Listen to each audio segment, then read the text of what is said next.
There, lonely girl, oh lonely girl.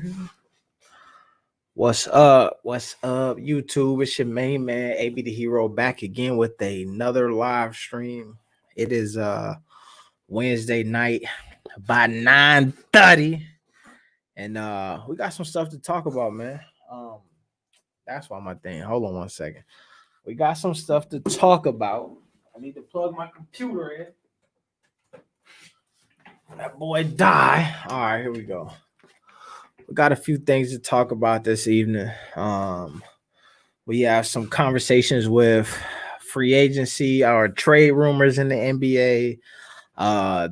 We got James Harden, Jrue Holiday names been in the trade talks. We got obviously there's a whole election going on right now. It's a lot of drama and that I see my man LeBron James being called out on some stuff.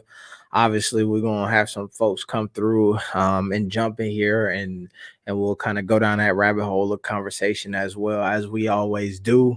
But like I said, man, I appreciate y'all for coming through here. As you come in, definitely make sure you slamming the like button. Suppress the like button. Yes, do that.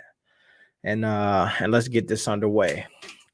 So, kind of what I would determine to probably be the biggest news of the day in the realm of the things that we, you know what I mean, kind of talk about a lot is the Drew Holiday news, right? And so to me, this is a big deal.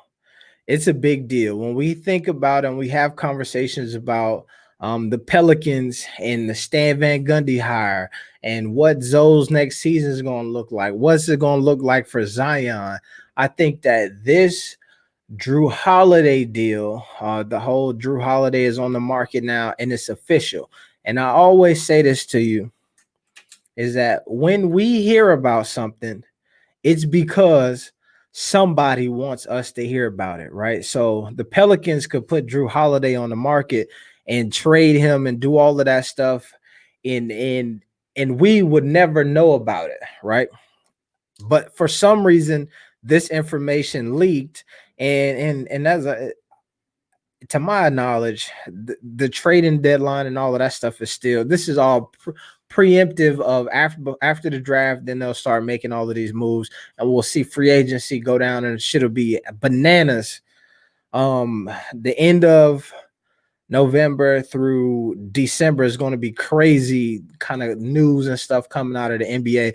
But what I believe that we have learned from this Drew Holiday announcement is that Drew Holiday is ready to get the hell up out of New Orleans. I do not believe that this is information that's coming from management, right? I believe that Drew Holiday has realized where he stands at on this team right now. If you look at the past season, Drew Holiday had a pretty good season, but Brandon Ingram was the all-star. Drew Holiday had a pretty good season, but the face of the franchise is going to be Zion Williamson, right?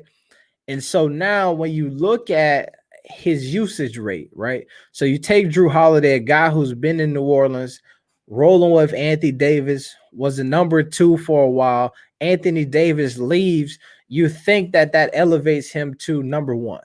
It doesn't. They bring in Brandon Ingram. Drew Holiday is still number 2. Now, you bring in also Zion Williamson, and now you are number 3. And the truth of the matter, I believe, is, and we've seen this, and the conversation has happened a ton with when folks talk about Stan Van Gundy and what he brings to that team. The name that always comes up is his relationship with JJ Redick. So now, if you Drew Holiday, you starting to realize Zion is 1, Brandon Ingram is 2. JJ Redick is going to get his shots off.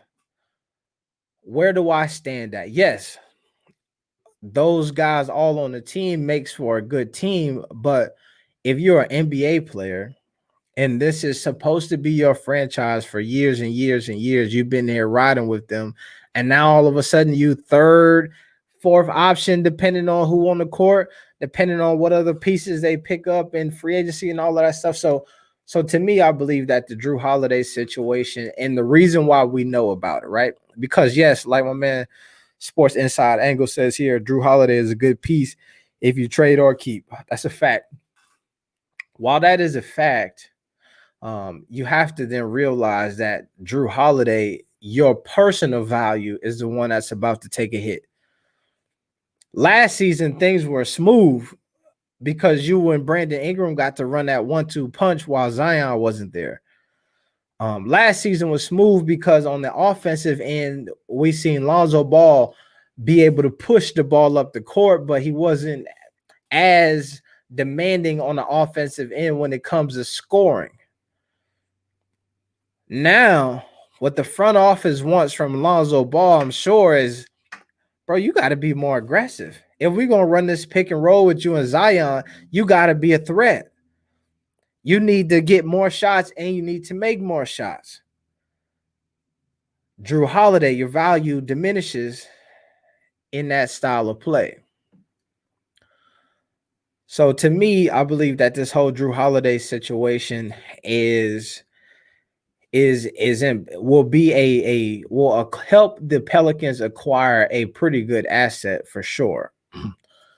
But I don't believe that we know about this because the Pelicans decided that the public needs to know. I feel like we know about this because Jrue Holiday feels like it's in his best interest to not wait until the trading starts happening till after the draft and all of that stuff, before those conversations start. For Jrue Holiday, it's important for you all to know that I'm available and I'm open, and if you need to talk, we can talk. As folks start game planning on what they're going to do. So to me, that's what I believe, right? So and I think that's important to talk about because, like I always say, there's not much information that touches the media, and there's somebody who was out there like, bro, we did not want that to leak. Somebody wanted it to leak, and that's why it did. So that's where the Jrue Holiday information comes from. There's also some talks about your boy James Harden. Big James Harden potentially being traded to the 76ers. Daryl Morey was the GM over down there at Houston, and he is hype right now. And it's so funny because now he's with the 76ers. And so since he's been there, we've heard a ton of movement happening, right? We heard, they finna get rid of Ben Simmons, try to get Melo Ball. We heard the Ben Simmons to it's just a ton of movement between those big guys, and a lot of it is Ben Simmons being at the forefront of that movement, right? And why? Because he's not shooting three-pointers. In today's NBA, you have to be able to attempt a three-pointer. And so he's somebody who don't even attempt them. And notice I said attempt and not make. You at least got to be able to attempt them. He's somebody who won't even attempt it. So we've seen a lot of talk with Ben Simmons being on the move. Do I believe that Houston would trade James Harden? To me, that's the most ridiculous thing ever. I can see them moving away from Russell Westbrook before I see them moving away from James Harden at this point. And so to me, it's one of those things that's probably a non-starter. I believe that if you ask yourself that question that I say is why do we have this information? Who wants us to have it? I believe that you have Daryl Morey just trolling the hell out of everybody at this point, right? He is obviously, to me, that's just obvious what it is, right? I wouldn't be surprised if we heard more information coming from them of him trying to shake things up and kind of establish himself in Philadelphia. But I'm excited as things start getting closer and closer to the draft. I believe that all types of this information is going to continue to keep pouring out, and we'll have a ton of content and things of that nature to talk about. I want to try, let me see if I can find it. I'll pull up this article. And you know what's so funny is that with this Drew Holiday situation, is that we were just talking about Drew Holiday, or I'm no Harden fan. Yeah. I think that the Harden situation is uh, he a dog, man. And that style of offense that they have him playing, like you roll the ball out, you hand it to him, he can maybe give you 60 a night, 40 a night for sure, 30 guaranteed, 40, 50, you know what I mean? So, and damn near a triple double with doing that. Like he's just a hooper's hooper in a perfect situation. I think that James Harden in Houston adds to the conversation. And when people talk about being in the perfect situation for you to flourish, flourish, I don't know why that's the word, but being in a perfect situation for you to flourish, that's James Harden, right? He may not be in the perfect situation for him to win a championship, but to rake up a ton of points, maybe an MVP or something like that, a couple MVPs, some scoring titles and all of that, and be a legendary player, perfect position for that. So, and this is the conversation that we have when we talk about Melo Ball and depending on which team he goes to, right? There are certain teams that he could go to in the draft that will put him in a James Harden situation in which it's like, yo, you go here, bro, you're going to have an opportunity to be an all-star right away. You're going to have an opportunity to win some scoring titles over your career, damn near average a triple-double, just be a stat monster. And there are other positions and opportunities that teams that he could go to that will build on to the legacy. You'll have a chance if you come here. The stats will not be crazy at first, but what you will have the opportunity to do is win. And like that's a big deal as well. So that's my take on the James Harden thing. He said I can't hate on him. I can't knock what he does. He just takes advantage of his opportunity. And to be honest, personally for his career, moving from OKC has probably elevated him to a place that he probably never would have gotten to for sure if he would have stayed in OKC with Russell Westbrook and Kevin Durant.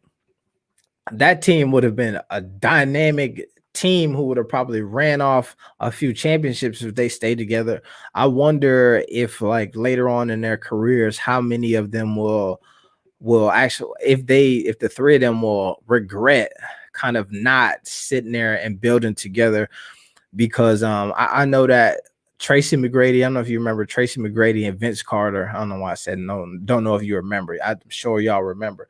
But Tracy McGrady and Vince Carter played for the Toronto Raptors, and they had some tension, and they both eventually end up getting up out of there. But in hindsight, I believe they had a conversation in which they said, you know, damn, we probably messed up something. We could have went on a little bit of run if we would have stuck with it and did that. You seen Kobe and Shaq eventually say, you know what? We should have tried to put our differences aside because we could have went on a bit of a run, you know? So I wonder if that OKC team is going to have that same feeling down the line once it's all said and done of like, you know, what could have been. All right, so I want to pull up some stuff here. NBA players who could have. All right. Here's a quick list, and we'll go through this real fast. Some NBA players who potentially could be on the moves this offseason. And some of these guys I actually would not mind. So my two squads, I'm going to say right now in the NBA is the Lakers And it's simply because I'm one of them dudes who wherever Bron goes, I'm riding with my dog Bron. You feel me? And I like the Pelicans because right now I'm messing with my dog Lonzo, and I want to see him grow and be a great player. I think that for sure I'm gonna have a third team this NBA season, and that depends on where my guy Melo ends up. That's gonna be my third team. And that's the tough part about even talking about where these players move and then why you would want them to be there. So there's a ton of conversation with folks like, yo, where you want to see Melo at the Knicks, and you can't lose 3 teams. Huh? So then so and I would love to see Melo at the Knicks for sure, but like I've said this multiple times, man, I would love to see Melo just play in the league in general. All right. So you got Jrue Holiday. We talked about him potentially on the move. Um, Legitimately can go anywhere. He is one of those guys who um, is talented enough where he's a potential piece that could take you to the next level. So when you look at the Lakers this last in the playoffs, one of the things that they struggle with as they kind of got down the stretch is folks like Danny Green disappearing, not being able to knock down shots. Obviously, KCP was kind of bit on the roller coaster, but he kind of at times caught flame and really showed his value. But he's time to re-up on a contract and all of that stuff. So if you're going to trade a Jrue Holiday, trying to maybe get some pieces like that, or him going to LA would be dope. You think they starting at Christmas? I think that they probably gonna have to start at Christmas.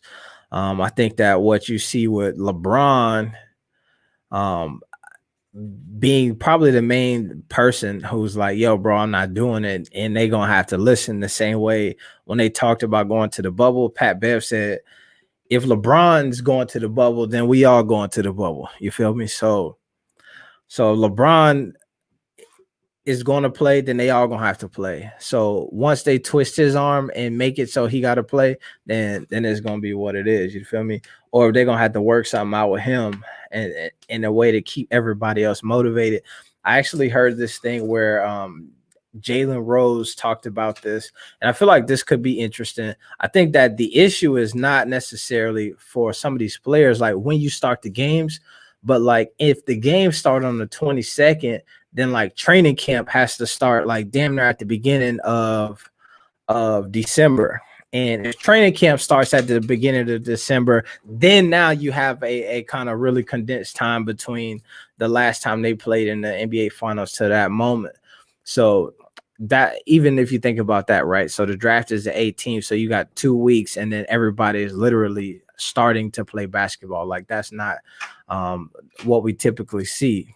So I believe that it will start, but I think that there'll be some caveats. Like I said, I was listening to Jalen Rose. He said something I thought was interesting, and he's talking about the same way they tapered off last season, kind of building into this season. So the top teams played at the end of last season, going into the playoffs, a few extra games.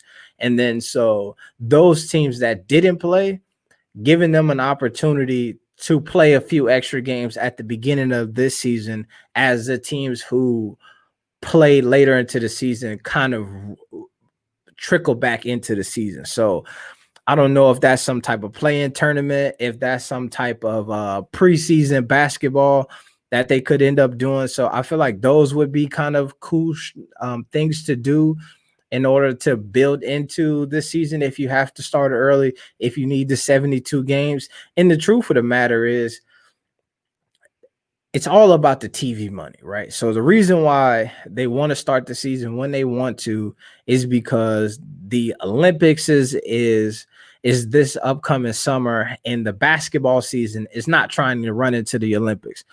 What's good? My man Naveed. So basketball is not trying to run into the Olympics. So it's a matter of we want to get as many games as possible as we can on television before we have to compete with the the advertisers trying to spend their dollars on the Olympics because we know everybody and their mama is going to be tuned into the Olympics. So that's that vibe right there. So I believe if they do a good job of adding some value to one of these teams who struggled at the end of last season, and making it worthwhile for people to watch them play some type of playing games or whatever it is, to start the season, and get games on television before Christmas, that would be kind of the biggest and the best idea that they could come up with. And then because my dog LeBron James, if he say he ain't playing, it's going to, if he not even that, if he says he's not going to play, let me say that if LeBron James becomes vocal about the fact that he doesn't want to play. So I believe that right now, a lot of the LeBron talk that we've heard is kind of secondary talk of him not wanting to play, right? So once we start to hear that from him directly, then the shit's going to be is going to be a big deal. So I think that if they can appease him a bit, or at least get it to a place where we don't hear LeBron coming out and kind of bashing the NBA, it's going to be crazy. All right, so let me see. So a few people on this list here. Let me just pull this up here. We'll take a look. And then after we go through this here a bit, we'll talk about kind of some of this, the times and all of the things that are happening currently. I'm gonna have to get my man Sports Inside Angle on here a little bit later too, man. See what he talking about. He dropped a crazy video today, man, that y'all should probably check out. Hoop Jargon in the building. What's up, my guy? Probably. All right, so Buddy Hield, and this here is a NBA players who could use a new home next season. Jrue Holiday, number 1. Buddy Hield, number 2. Aaron Gordon, number 3. Miles Turner, number 4. Uh-oh, man. Come on, man. Ads popping up everywhere. Where my ad blocker at? John Collins. So we talked a bit about Jrue Holiday, and I think that it would be in his best interest to kind of find a new home outside of New Orleans, right? Especially if he's trying to be an all-star, if he's trying to like get the bag. The next time he's able to make a move. Let's see. Holiday be a free agent, 21, 22, assuming he opts into his final year of his deal. And so, so if he's trying to get the bag, then he needs to have a solid season somewhere. And if he does that elsewhere, that will help him out. You know what I mean? Being able to resign. So he should be on the move. My man Buddy Hield is somebody who I was a big fan of him coming out of Oklahoma, but I think that he is an interesting case of one of the biggest knocks on him was the whole thing. If you stay in college for too long, then like it must be because you have some deficiencies in your game. So we talk about this a lot, where a lot of these young prospects end up leaving college early with the one and done situation and being drafted just because of their potential. So you have not necessarily arrived yet, but the potential that you have warrants us to go ahead and draft you now for somebody else to take you, and then we miss out on that potential. And so because of that, folks started then looking at prospects who stayed in college for a bit longer as kind of you may be washed up, which this is why the whole Obi Toppin situation is such a, like, he has so much value, is because like he been in college for a minute and somehow some way he's still like considered to be a top prospect. So Buddy Hield, to me, he kind of fell into that thing, right? And what was interesting is because he really did not pan out. Obviously, he got the big dollars here, $94 million contract, you know what I'm saying? Which I don't want to kind of assign another man a worth, you know what I'm saying? But I don't believe that he definitely, I'm not signing Buddy Hield for $94 million, you know what I'm saying? I don't care if it's 100 years. But I would like to see him on another team. I think that he is somebody who, just as a shooter, would do a great job in like LA, you know what I'm saying, as being the same role that you would expect from a Danny Green type of guy. So I feel like that's a good look for him. Aaron Gordon, hell yeah, bro. YouTube is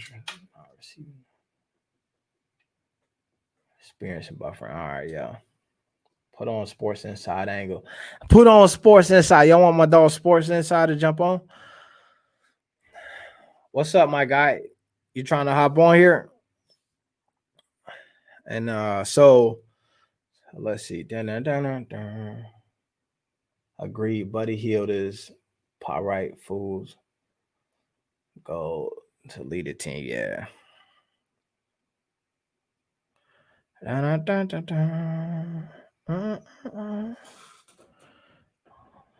You know what he talking about. Talking about. But so, yeah, man. All right. So let me see. Last topic I got for y'all, and I'm gonna bring my guys in here to get their thoughts on all of this stuff. Is I seen a video earlier today of my man. Oh, so I'm sorry. I'm jumping around, y'all. Aaron Gordon, short and simple. He definitely got to get up out of there, man. Orlando ain't never winning nothing. I like Jrue in Boston. I like Jrue. That's what I'm saying, man. I think Jrue Holiday is a caliber of player that could thrive anywhere, right? I think that you added 16 foul, yeah. I think that he is the type of guy who could thrive anywhere. I feel like that is how he managed to, and this is true because he managed to maintain the amount of value that folks see in him in New Orleans on a team that has consistently been pretty bad since he arrived.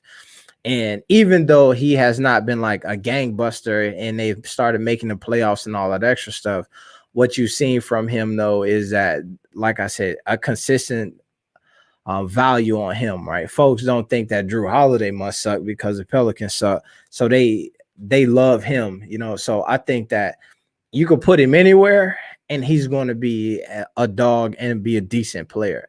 I just also think that there are certain fits that like warrant him fits that there are certain teams that fit him a bit better. So right now he could stay in New Orleans and still be a solid player. But if he's thinking about legacy, then and actually continuing to maintain the value that he has across the league, New Orleans to me is not going to be that place because they have shown that their investments are in Zion, Brandon Ingram, and I would imagine that to start off this season, actually Lonzo Ball and JJ Redick probably have more cachet within that organization than your boy Jrue Holiday does right now. Jrue to Miami, PG to NOLA, go Clips. That would be crazy. I honestly do not want to see Paul George in New Orleans. I'd rather see Jrue Holiday in New Orleans than Paul George. All right, let me see. So I seen this video earlier today, and it was your man LeBron James. No, it was your boy Donald Trump. He was at a rally or whatnot, and then he brought up LeBron, and then folks started cheering, LeBron sucks, LeBron sucks. And it got me to thinking, man, because it's so crazy, this whole ideal that folks have when they talk about sports athletes and this whole like shut up and dribble concept, right? And they be like, yo, bro, who is LeBron? He actually I don't either. Jrue to Denver, and I don't hate it. Yeah, I don't hate that either. Jrue to Denver. So they said like it's so crazy where to the general population, anytime one of these athletes start to talk politics, folks start to get on them about it and just say, you're just supposed to play basketball, right? But I think that it speaks to why it's important for athletes to have some type of voice when the president of the United States on election day or the day after the election is addressing the biggest basketball player in the world. And the crowd at the election starts to chant his name and saying that he sucks simply because he is endorsing folks to vote. And I think that it speaks to the amount of power that folks like LeBron James have. And I after that was over, I looked up the interview or like the barbershop situation that LeBron had with Maverick Carter and Obama. And Obama said something in there to me that was pretty interesting, where he talked about um there was a time in sports where sports was kind of the thing that folks use to kind of break down certain doors, right? The Jackie Robinson story and what that meant for what was all going on. They talked the Jim Browns and the Muhammad Ali's. The sports athlete is the one who like introduced the conversation of like we're all the same to like the general population who was not trying to have it, right? And I think that, and then Obama said that then he felt like it got to a place where the athlete realized that the bag now, like things have panned out a decent amount where it's more important for me to worry about the bag and securing the bag than it is for me to be fighting for something, right? So then you had this period, and it's a lot of people like they reference Jordan when they talk about this period of like folks who just worried about the sneaker deal, the salary. I'm not gonna say nothing. It's why when you when the Kaepernick and all of the stuff and not and kneeling for the flag came up, folks talked about your boy Abdul. I can't even pronounce Abdul Rahif. Y'all know what I'm talking about. You know I'm terrible with names. You feel me? So when when he was in the league, he kind of got pushed out because he was going through a thing where he wouldn't stand for the flag or whatnot. And it was kind of a silent thing. We didn't really hear about it. All of a sudden, he was out of the league.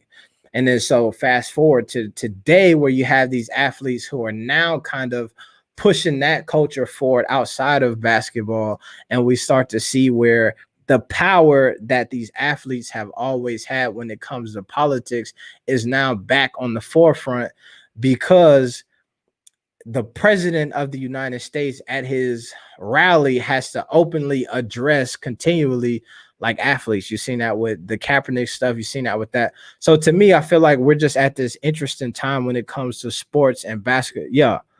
Abdul Maham Rauf. Bro, I swear I wish I could pronounce folks' names. I don't know what it is, man, but my name shit is just it's all bad. Train some players for a draft, huh? Yeah. So my home Abdul wrote. That's it. Yeah. I remember I used to have all the basketball cards with my dog on it. You feel me? But I can't pronounce his name still. So I think that we're at this interesting point in time where we're starting to see politics kind of a super affect sports again.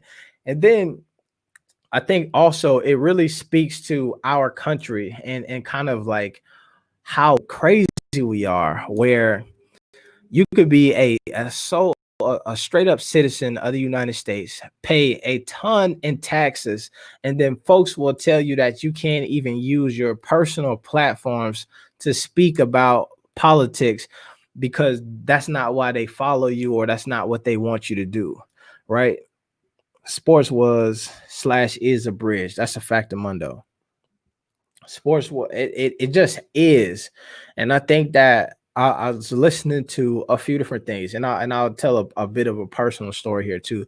So even I was watching some of the election stuff, and I think that is because of all of the stuff that's going on in the last couple months, shit, the last couple of years that drove this number up. But like this is one of those years where now they're saying like more people voted this year than ever before.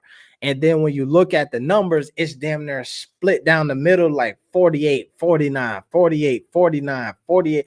Like people are divided. It's not like we got everybody like, you know what, this is the best person we're going to go for or whatnot. So I don't know, man. I think it's interesting. But let me get these codes, man. Let me get these out here, man. Um, I just find it to be so crazy that that where we're at right now. And I'm sorry, I lost where I was going, but I'm back now. So they said that more people have voted this year than ever before, right? And I think that um my man Obama was giving LeBron a lot of credit for the like push the vote campaign and all of that stuff that they were doing, and working with he's working with Michelle on a lot of stuff to just get people to vote. And I think that is interesting because obviously there's some tension there with LeBron and the president, but their whole thing is not even like who you should vote for, but the fact that you should just actually exercise your right to have a voice, right? And I will tell you this, and this is something that's interesting about me, is that I have never voted before in my entire life till this year, right? And I think that I could credit a lot of the tension in the world, but I do think that as I like listen to sports and I see the way that a lot of these dudes who then end up making a lot of money have these huge platforms. You go to the bubble, all of the stuff that they end up standing for, and the thoughts and the feelings that they have about the things that are going on to this country, and then kind of incites these conversations that end up happening at work, that end up happening in the street. When I talk to people who be trying to tell me that they don't even watch sports anymore because of the political things that are happening, it makes me tap in a bit more because I need to know now, what are you afraid of finding out? Like, what about that are you not trying to hear? You know what I'm saying? Like, what about somebody's political views are so across what you stand for and you don't do it? So I don't know. So it motivated me. So I went and got out there and voted. And also one of my guys who I know is in a local election, and that's where folks tend to say, like, you know, a lot of the change that is going to happen happens in that local election. Let me get these copies out, man. But dun dun dun. Let me see if my man Hoop Jargon, bro. If you out here and you want to pull up my guy, there you go. I sent that boy to you on Instagram. My man, I don't know. He be always looming and lurking. Get my man Fihara. Maybe be sports boy. My man. Also, man, if y'all ain't checked it out, man, I told y'all go check out my dog Sports Inside Ankle channel. He dropped a pretty interesting video earlier today. And all of that stuff. So misinformation. Interesting. So, but yeah, man, it is crazy to me how many folks, well, let's say, and I think this happens across the board in this moment right now, right, where everybody in our whole country is affected by COVID, and kind of what's happening with that, and everybody's numbers are down, obviously, except for Amazon and businesses who have thrived during this time. You know what I mean? A lot of these super billionaires, but television numbers are down, baseball, all of the stuff, right? Because it's not the same game. The shit that was in the bubble was cool for it being in the bubble, but there's some value that folks find when you watch sports and the fans are there. And like, I might not even be into it, but I know my homie at the game, so I'm watching to, you know what I mean? There's some extra views there. A lot of folks, I remember when one of the best times I ever had watching basketball was when Philly was playing I'm not Philly, Cleveland was playing the Warriors, and me and my folks was out at the bar watching the game. And me and my brother and them was at not even the bar, the wing spot. And we're at the wing spot and the shit is packed and everybody's watching the NBA finals.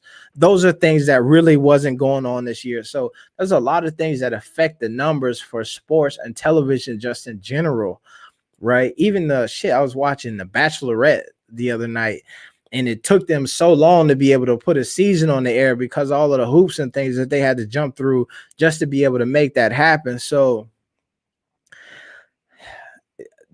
it just makes sense a lot for a lot of these numbers to be off. And it's so interesting to see how people will nitpick or highlight that these numbers are down, but these not really talk about how these numbers are down, right?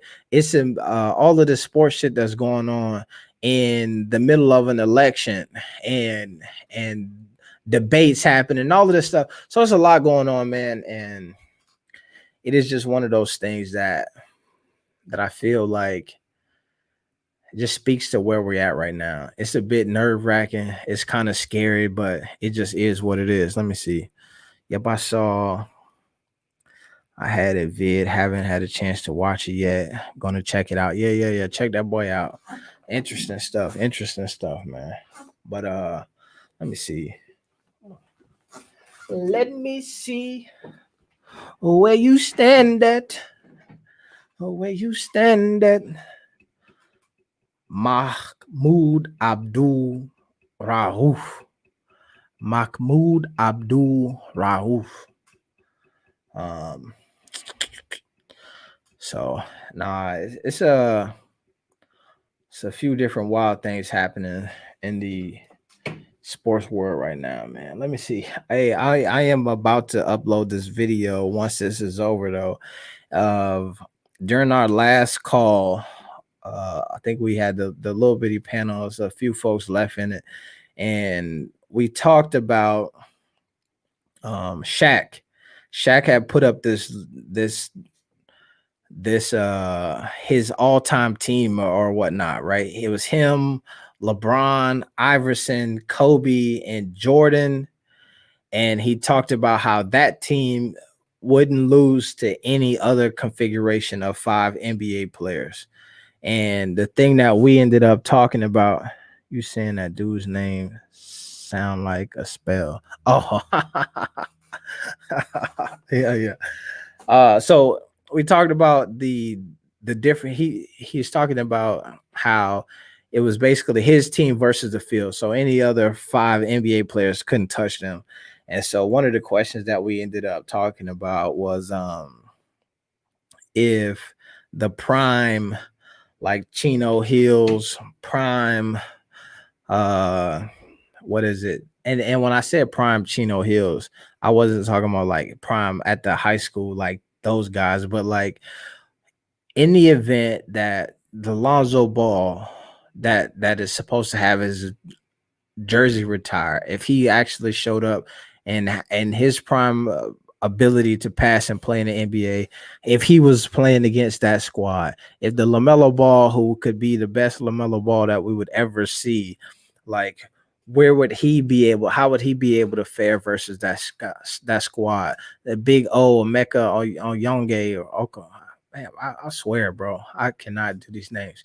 But so like where would they find? And so that was it's an interesting video. So be on the lookout for that. That's gonna get uploaded after we finish this live stream. And then let me hit this, man. So this might end. Let me say, no, I ain't even gonna say it.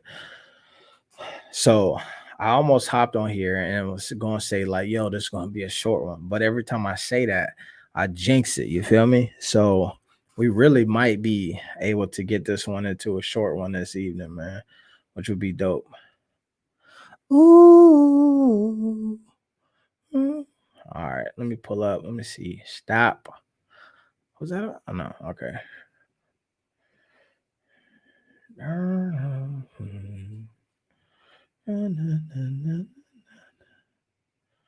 Jrue Holiday.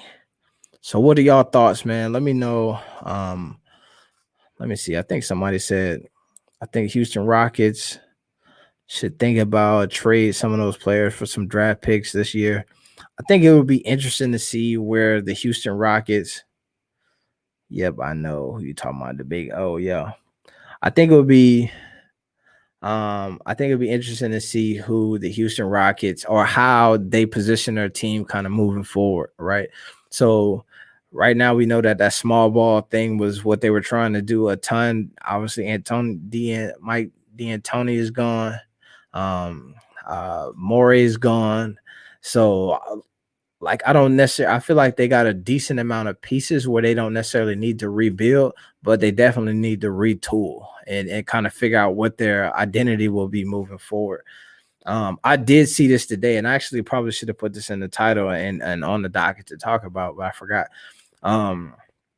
But yeah, mysterious no.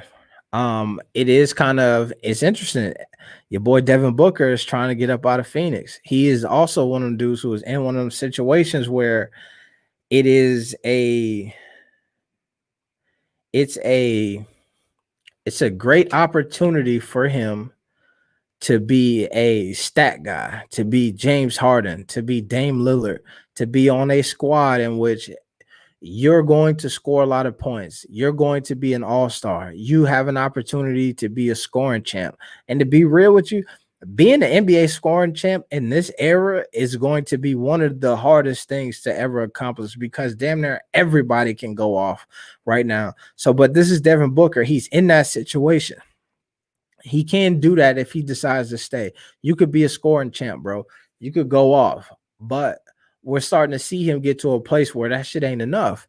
Like I kind of want to win, and he's a type of guy who I believe what separates him from, like, let's say a Jrue Holiday and the Devin Booker. So I believe Jrue Holiday is a talented enough dude where he could go to any team and be a contributor. Jrue Holiday on the Lakers would be, to me, one of the best situations ever because when LeBron starts to slow down a bit, Jrue Holiday would be somebody who definitely could pick up some of that slack.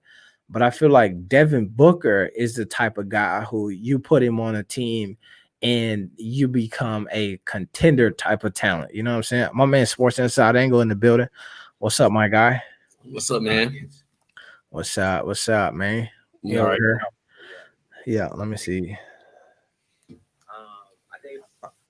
So I was saying something about your boy Devin Booker. So I feel like the question was, do you think he's staying in Phoenix? And for me, I think that I could see why he'd be ready to get up out of there. You know what I'm saying? Like, I think he likes it there though. I think he's got a decent core, you know what I mean, with him and DeAndre and a couple other guys. I think all they really need is probably one more piece to be a competitive team. I think next year they're gonna be pretty tough. But I guess that's what I'm saying is that I feel like and it's so crazy because it's so late in the year, right? But it's so early in the season. You know what I'm saying? Like by this time, we already know who's being drafted. We know who the free agents, the trade, all of that shit's done. But now it's like we have the season damn near about to start tomorrow, and we still don't know who get drafted where, if the draft order going to change. We don't know trades, free agency, nothing yet. So it's hard to like project for the next season, especially at this point, because I already know a ton of shit is going to change, and it's going to change super fast. So I do think that they got a nice core. They look good. It's a perfect fit for him to just score a ton of points. Right. I think what's tough though is like in the bubble, they hit a stride and they look like damn near the best team, like in the bubble to close out the season. You know what I mean? Like right. I wanted did they go undefeated in the bubble, right? I believe they did. I think they went undefeated in the bubble. So it's like if that carries over to next season, now you on to something. You know what I'm saying? Do I think that's carrying over? Nah, I don't know about that. To a certain extent, it may, especially when you get confidence. You know how it is. Yeah. You know how it is when the females pull up to the court, how everybody get a little bit more juice. You know what I mean? And or after you hit those first couple of joints and you get hyped up, you know what I'm saying? Mm-hmm. Yeah. But all right, so you said something there. So with Phoenix, obviously, I don't know if you heard the story that came out a while back about the chick who said that she pulled up to the thing and like basically serviced all of the like 7 Phoenix Suns players. Yeah. I did. The girl who's hanging with Selena. Yeah, Selena Powell. Mm-hmm. And then so I guess, do we believe that the Phoenix Suns, talented team, but the reason why they did so good in the bubble is because there wasn't no chicks pulling up to the game and they just focus and we're not kicking it like that and we just here for straight basketball? I Yeah. think to a certain extent, it's kind of like a positive and a negative, both played out at the same time. Because when you think about it, like you just said, it's a lot less distractions in the bubble, but then at the same time, the crowd can really put a lot of pressure on you, and you know what I'm saying, and on the refs as well. And it just changes how the atmosphere is, you know what I mean? So I think it kind Mhm. of balances out though, even though you don't really get as much pressure on you with the with the game itself, you know what I'm saying? You do miss out on a lot of the outside distractions Yeah. that come on a day to day. And you know what, man? I think that I made a video about this a while ago, right? When you look at that Miami Heat team, and Mm-hmm. it's really one of the youngest teams in who were in the bubble, right? And they Right, were thriving. And I think that part of what allowed them to thrive in that situation is you took out a lot of the distractions. right. The like outside the game distractions, but also like the fans in the stands distractions. You know what I mean? Like, Yeah, and I think that that young Phoenix team also got them same distractions move, and it helped them be able to just dominate and right. play as good as they did. So They played well though. they And play that hella Booker good. was just on one, you know what I'm saying? Like he was just on one in the bubble because he knew every game was really basically the last game. So Yeah. So hopefully they continue that, man. He looked hella good, man. I yeah, he gonna be pretty good.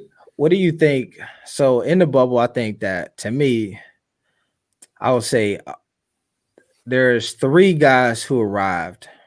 I could say four, but I feel like Dame Lillard already has established himself as that dude, right? Right, He was going bananas like we probably never seen him before, but he already like in the list of dudes who I'm not surprised that you're going off like that. But right. Devin Booker, Donovan Mitchell, and Jamal Murray showed up and turned into like some shit that we hadn't seen from them, I believe, in a while. Obviously, we've seen Devin go off and score. We scored 72 or something like that one time. Right. But on a consistent night in, night out basis, we seen them dudes get you 40, 50 type of numbers. You know what I'm saying?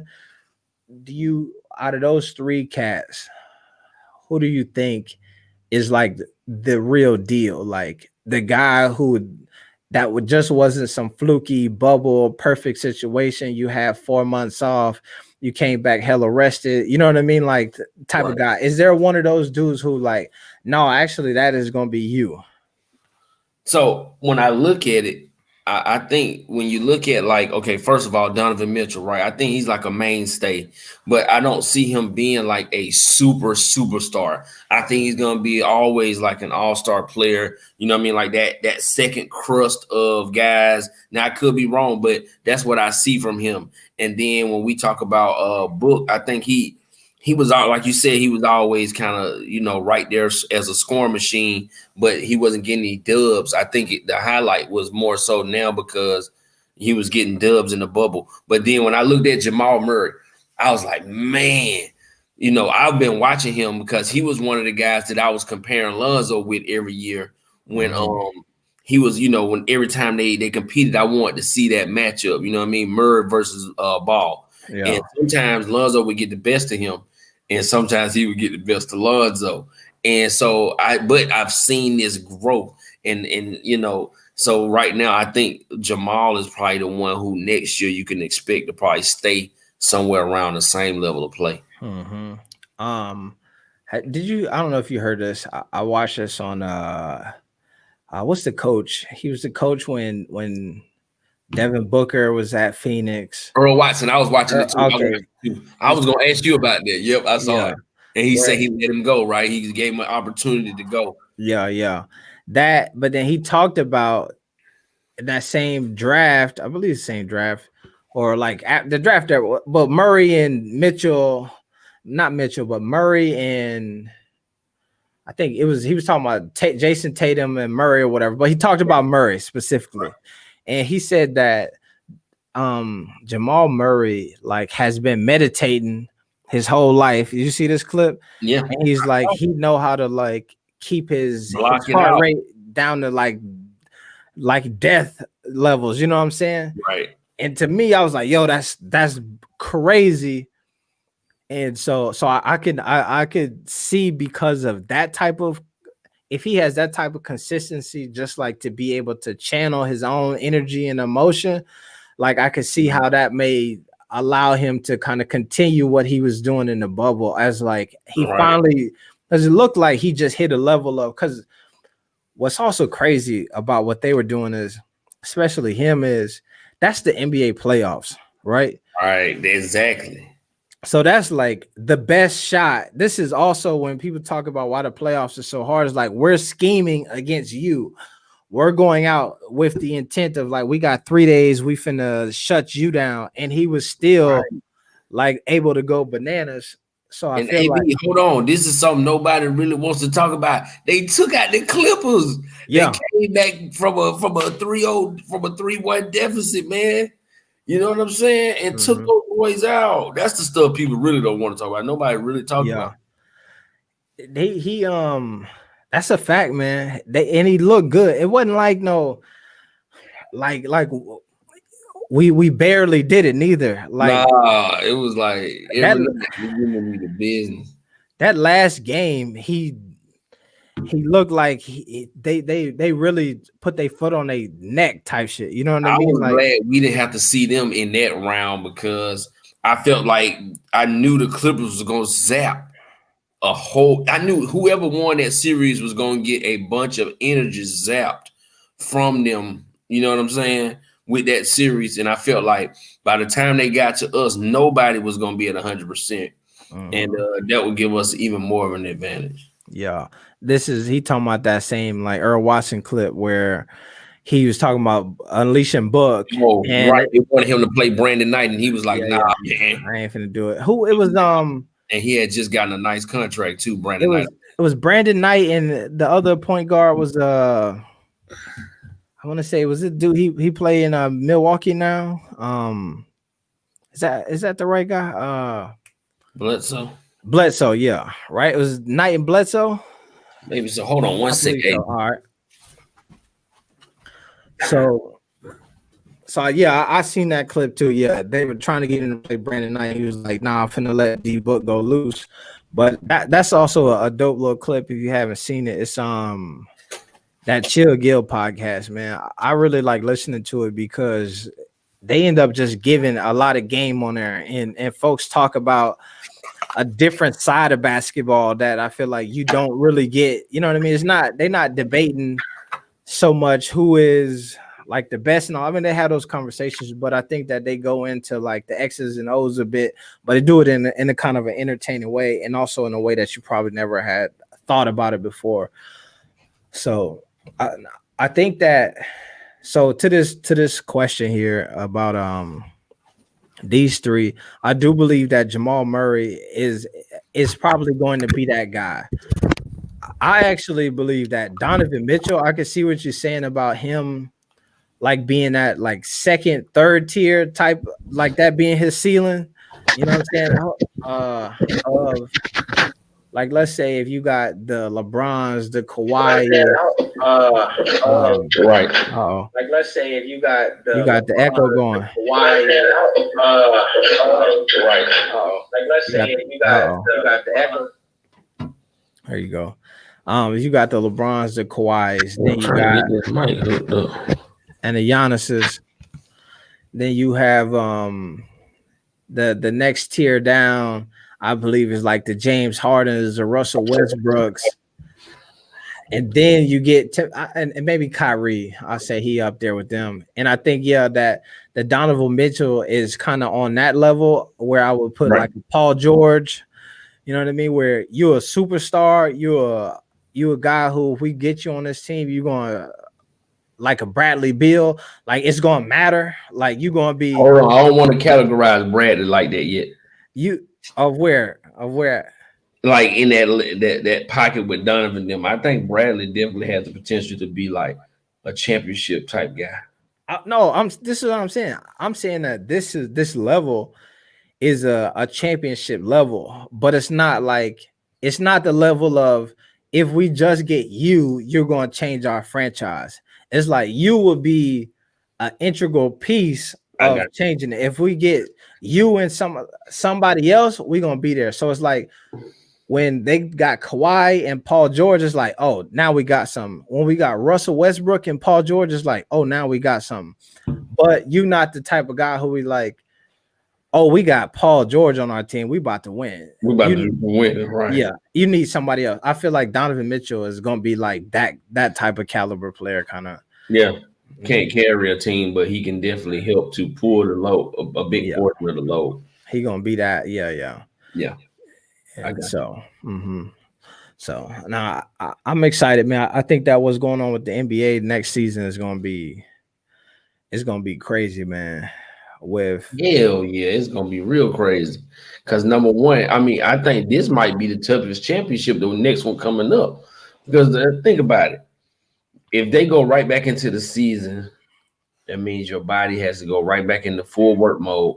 Yep. Then you're gonna try to cram 72 games in. Like I think you spoke on that a little bit earlier before the Olympics. So you're talking about a lot of back-to-back games, a lot of traveling. It's gonna be crazy, man.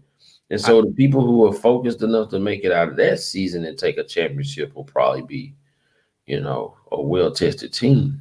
And with all of that, and this probably be the most like parity in the league ever in a long time. Yeah. The East is going to be crazy with and that's what I keep saying is it's just like right now. Like shit is probably going to change even more to make it even more wild. But like the East with Durant and Kyrie, then you got a new super team over there in Nets. Yeah. Right. You got Miami, who, if they can hold on and keep the momentum going, I feel like Miami is an interesting case because they need one piece away.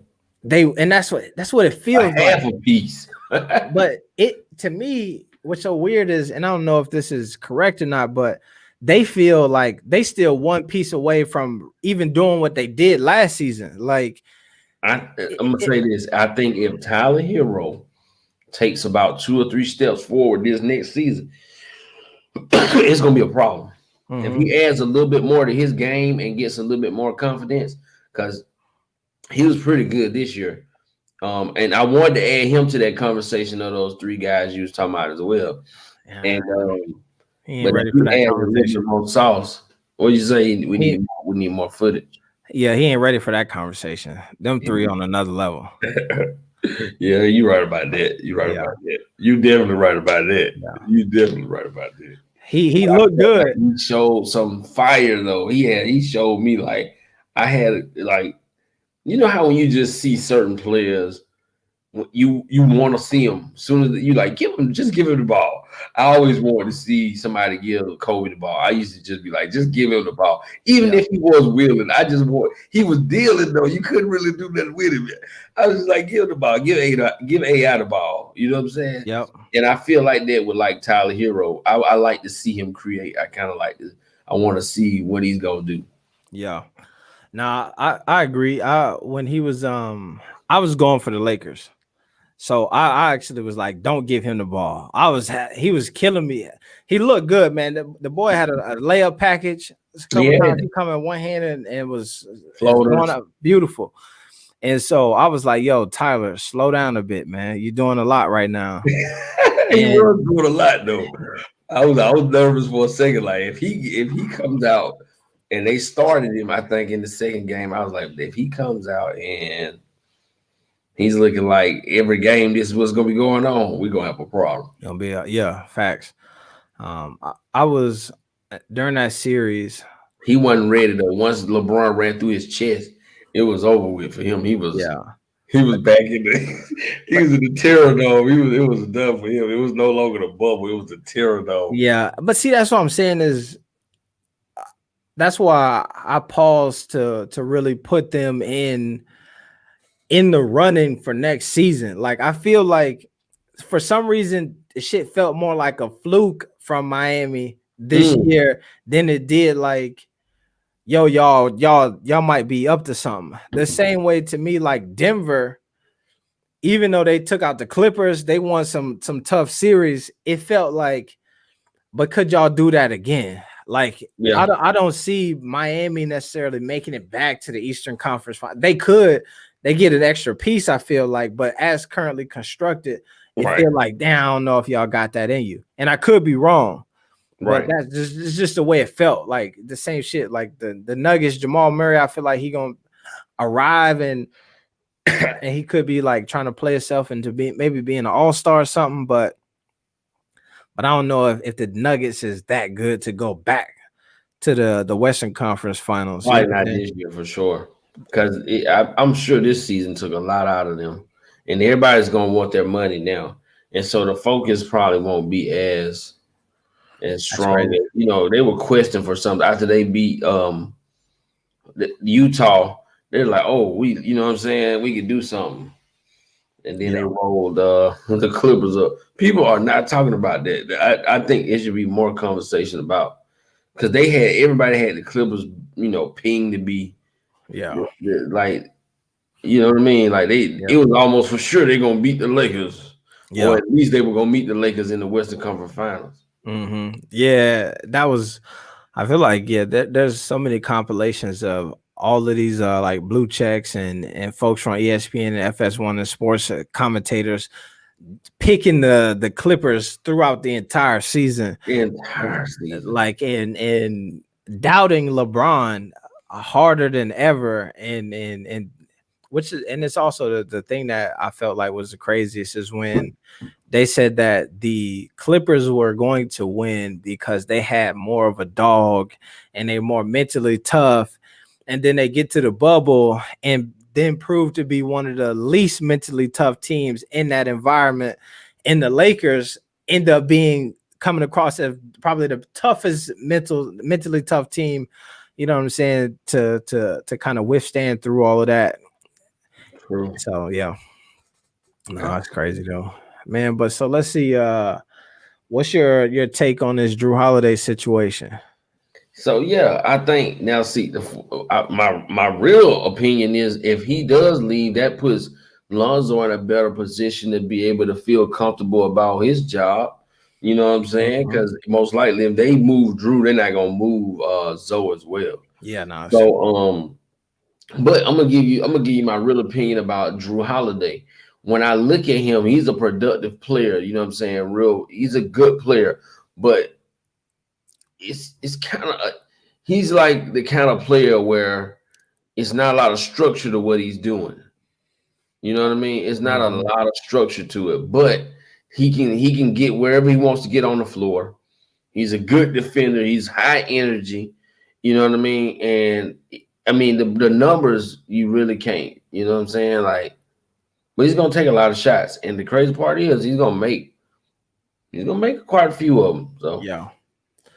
Yeah, no, that's a fact. I think that, yeah, same thing. I think he's a dope player, a mhm. great player. He has been consistent through his whole time in the NBA. He's not one of them dudes who got you the kind of up and downs. I do believe that he plateaued a bit though. I think that that's his only knock is like he is. I don't see Who he him is. getting better. Yeah, like Yeah. when we tear those players off, like Right. I see those three guys that we talked about like being on a level above him. Right You above know? him. Yeah. Mhm. That's true. Yeah. I'm with you there. Yeah. Whereas if we talk about like Donovan Mitchell being on one of those Paul George type dudes who is like a piece to a championship team, Drew Holiday to me feels like what Andre Iguodala was for the Warriors, where it wasn't about him, but if we get a good game from him, then like we got a better chance of winning. You know what I mean? But if he played terrible, we probably gonna win anyway. You know what I'm saying? Like Right. we don't need you to get this done, but if you All show right. up, bro, we will. If you show We'll up, like we to gonna have blow you. him out. Yeah, Right. We'll love yeah. to have you. Mm-hmm. Here's another thing that I'm starting to see though. I think another difficulty is these guys are getting paid so much money, man. It's hard to focus, dude. when you going home and you got 40, 50 million in the bank, and you got all this extracurricular activity to do when you get off, man. And you're thinking to yourself, I've been doing this my whole life. I've been playing basketball, and then I go cut up and act a fool. And now you got 20, 30, 40 million, 100 millions of dollars.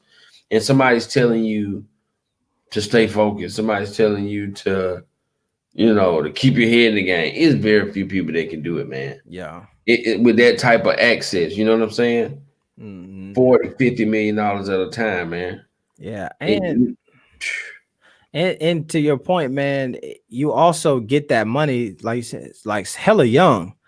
Like it's a difference between, like, I think you get like a dude like LeBron who he's had that money, but he 35, you know what I'm saying? So he done had some time to figure out how to he kind of had a team around him though from the beginning, and he was on the married tip. You know what I'm saying? So right he away. had a structured situation from the very beginning, and I think he understood what he needed to do because of his situation where he was coming from. Yeah. You know what I'm saying? With his mom, single parent.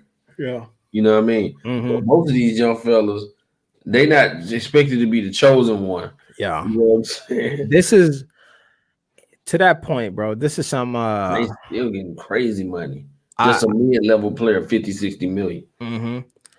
This is so like you know how if you ever watch these shows like the Game of Thrones, or like you get into like, you know what I'm saying, European history, and they have these kings and all of this stuff, right? A lot of times what you have happen, and I think this is to like your point about LeBron, and it's kind of ironic that his nickname is the King, but he like what happens though is you'll have these guys who from the moment you're born, you're preparing to be like the king, you know? So like they're grooming you, and your thought process is I'm the king, right? So when you finally become the king, you're not in this space where it's like, this shit is overwhelming, bro. I don't know what to do. I'm already the king. You like about time when you finally hit the flow. You like it's time. Yeah. Thank you. You ready to take control and to like, you know what I mean, build your legacy. And that's what we see from LeBron, who has been like the king since 9th grade or whatever, 8th grade. And like you said, the team around him, the folks around him have been like building him up to be that guy. And then even since he's been in the league, he has been able to, and that's why when they talk about him, his focus is always more so legacy than anything else, right? Making moves for, like, that's what the shit that kings do. And then so when you look at those histories, what a lot of times will happen is there will be somebody else in the family who like accidentally becomes the king, right?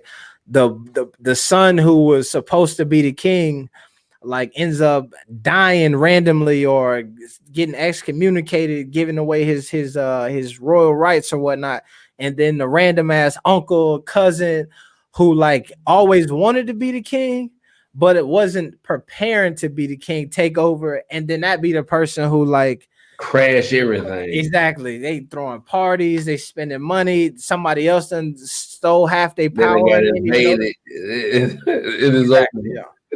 And that's the shit that happens a lot of times with these NBA dudes, is where they be wanting that shit. I want the money hella bad. I want it, and then they get it, and it's a wrap. It's a wrap. Not prepared. Endless bitches and blunts. Pardon my language. Yeah, nah, that's exactly what it is, man. But let's see. Nah, man. So let's get into this though, man. So boy, what you out here? You trying to blow up the spot earlier today, man. I mean, hey man, I told y'all things are gonna keep coming to the light, man. Yeah. So, like I said, that's one settlement in the books. Yeah. That's one. And he's snitching. And you got to go to my video if you want to know exactly what's going on. Yeah. And he's snitching, AB. Nah, that was an interesting video, my guy. That's real facts too, though. I ain't just that ain't. I'm telling you that's you know what I'm saying. Yeah, it's done. It's done. Tell me what let's say what inspired you to be like, all right, I'm finna drop this banger on them? Well, I mean, because I had already promised that no matter how, whichever way it went, I was gonna put the information out. Mm-hmm. You know what I'm saying? Regardless. And like I said, whoever right, whoever wrong, we gotta come to a head of it because this is too big of a movement, and so that we can decipher that and then move forward. You know what I'm saying? And either way, one thing about it is what he say. The thing about Lonzo and Yeah. Melo is that they have the talent, but they were born rich. Nah, they Yeah, weren't being born born rich. rich don't necessarily, and they wasn't born rich. They Let's weren't born rich. we Yeah. can back that up. But yeah. So at the same time, people hit me up. People hit me up because I guess they figured I will put it out because I don't mind putting it out. Yeah. You know what I'm saying? Or they feel like I was a valuable person to give out the information. So Mm-hmm. Yeah. some sources locked in with it, and I double backed and confirmed it with some more people, some other sources, and it is confirmed, man. They Yeah. do have settled because what he messed around and did was he took all the money out the account, you know what I'm saying, and tried to basically stronghold the paper in basically trying to say, oh, I'm over here with these people and I'm taking sides with them. So he got himself caught up in a casualty, and now he really basically in the middle, you know what I'm saying? Mm-hmm. And he was willing to witness and do all that stuff to get himself out the fight. Yeah. Damn. Yeah. Nah. That's just crazy, man. That whole situation. I think that this is it's like one of those things where I was saying this to folks a lot of times where like it always throw me off when people be trying to nitpick at the small shit that don't matter Mm-hmm. and be like, oh, bro, this is why I don't mess with this, or this is why because some Nah. shit that somebody said. And I'm like, bro, if you really wanted to dig and figure out like what's going on with everything, like there's a lot of stuff for you to like really. If you see, that's how you know the difference between hating and somebody who just really want to report out the correct information to make sure that everybody's informed on all. Like I said in my video, I want to talk about the highs, the middles, and the lows Yeah. because that's life. Nobody has this pristine life where everything goes as planned every day and it's beautiful. Nobody has this life where everything is a rocky road and it's all negative all the time either. Mm-hmm. You know what I'm Yeah. saying? And most people don't live a mundane life where it's just right down the middle. Yeah. Some people do, but most people don't. And even those people have things that come out of nowhere that change their life in various ways. Yeah. Could be something positive or negative. Mm-hmm. But at the end of the day, man, it's about to get to the point where things have to, be either true or false. You know what I'm saying? Basically, Exactly. Yeah. it's an A or B question, true or false. Mm-hmm. Period. Yeah. And so that guy there, he got put on the fire. He got put on the fish fry first, and everybody else already in getting breaded up. Getting breaded up. You know what I'm saying? Yeah. But at the end of the day, man, look, if you imagine though, AB, man, imagine me and you, man, we sitting up here, we doing a podcast right now, and that don't blow up, and we got we got a Joe Rogan type podcast, man, and we let somebody come in and tell us that we doing each other wrong. Mm-hmm. You know what I'm saying? And then instead of us coming together to figure out if you know what I'm saying, what's going on, we take the word of some outside, a third party, and then we sever ties and then take on basically a warpath in a financial, you know what I'm saying, against each other. Yeah. I mean, that don't even make sense, man. It You know don't. what I'm saying? You know what I'll say though, man, is that situation you just described happens every day, Mm-hmm. which is crazy. In business, it does happen on a day-to-day basis. And a lot of times, that's how you know you on to something. That's Is true too. when the outside entities start playing the little Picking the devil and crime, angel. Yeah. Like, bro, you for sure you gonna let them do that, and then Right. yeah, that's exactly when you know it's big. And to your other point, bro, I made a video about this, and I just posted this. I talked about this in our live stream. is yeah, bro. This is why, like, I also, and this is kind of, it's why I would say that I think that there's a lot of value in like the shit that you were sharing, right? Right. And and to tell that story of like when you have two folks who are strong together and the outside entity come in and start trying to pry that shit apart, of how like Right. you can't necessarily let that happen. You shouldn't let it happen. Should be, you know what I mean? Like, It's so much stuff that I can say now, man, that I'm gonna keep unfolding though. I got a question for you tonight though. I'm gonna hit you with what you're gonna be like, yeah, whoa, where you come from with that? But I'm yeah, gonna wait a few. We gonna keep talking, but I got a yeah, question for yeah. you, and you can either say yes or no, this or that. But Okay. this is you'll tell me if I'm right or wrong. Okay. I know this something that I know you might know about, but Okay. okay, that you Yeah. might not know that I know about. All right. All right. And we'll talk about this Yeah. shortly. But Yeah. like you were saying though, two people coming together, man. So at the end of the day, man, man, it's really hurtful at the end of the day for me because I'm a businessman and I loved what they had going on, bro. You know what I'm saying? Even if LeVar wasn't that much of a businessman, his mind was creative. He had some vision. He had a huge vision. You know what I'm saying? And Allen was somebody that could paintbrush that vision into a physical, tangible, executable thing. You Yeah. know what I'm saying? And when you put that together, that's not oil and water, that's salt and pepper. You Mm-hmm. know what I mean?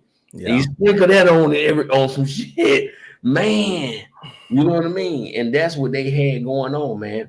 And I think at the end of the day, man, the world, a lot of the world is haters, man, especially of people of a minority, man. And it was a divisive group of people that saw the plan. And every company is gonna have some weaknesses and flaws and things like that. So nobody's gonna be perfect. Me, you, nobody, right? And Mm-hmm. people took advantage of that. They found the flaws and they took advantage of it. Yeah. You know. Yep. And that's something that I've always said, that I believe that happened, right? When I seen the first reports and articles and stuff come out, it's, Mhm. to me, it felt like this shit don't even sound right based on the shit that I know. You know what I'm saying? Like the, Right. and Right. and so I was hoping that it was going to like shake itself out. Mm-mm.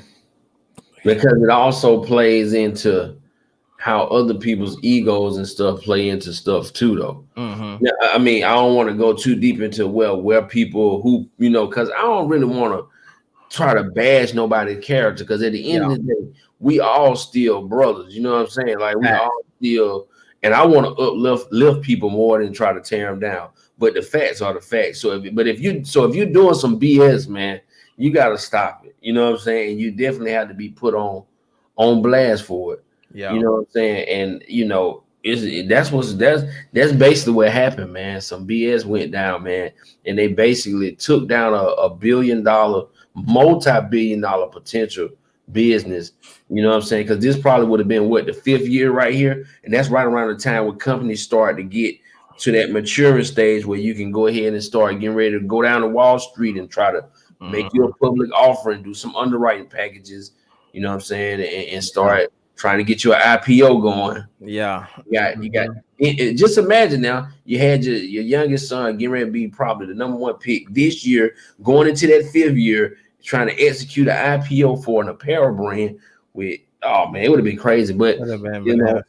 it's a thing of the past as far as that particular, Yeah. model. And Yeah. I just feel bad that the boys, why they don't want to be a part of it. Because if Allen was the real problem, then he's gone. Like, you know what I'm saying? It's like, Mm-hmm. Now, you know what, man? I think that you said something there about the salt and water. I mean, not the oil and water, but the salt and pepper vibe. And I think that yeah, if you were close to it, you felt the salt and pepper vibe. You know what I'm saying? You felt the family. You felt the so when you, if you separate, if you mix salt and pepper together and you take it apart, that's hard to do. Like that shit, that's gonna cause some drama in itself, like trying to get that. And then so separate. once you go through that separation, you like, bro, I don't know if I got any more to build this back together. Like, you know what I'm saying? You're trying to add, now you want to add oregano, you know what I'm saying? You trying to test it. It's just a lot. Yeah. But what I was saying is that to me, I feel like the entire story, bro, is so important to the culture. You know what I'm saying?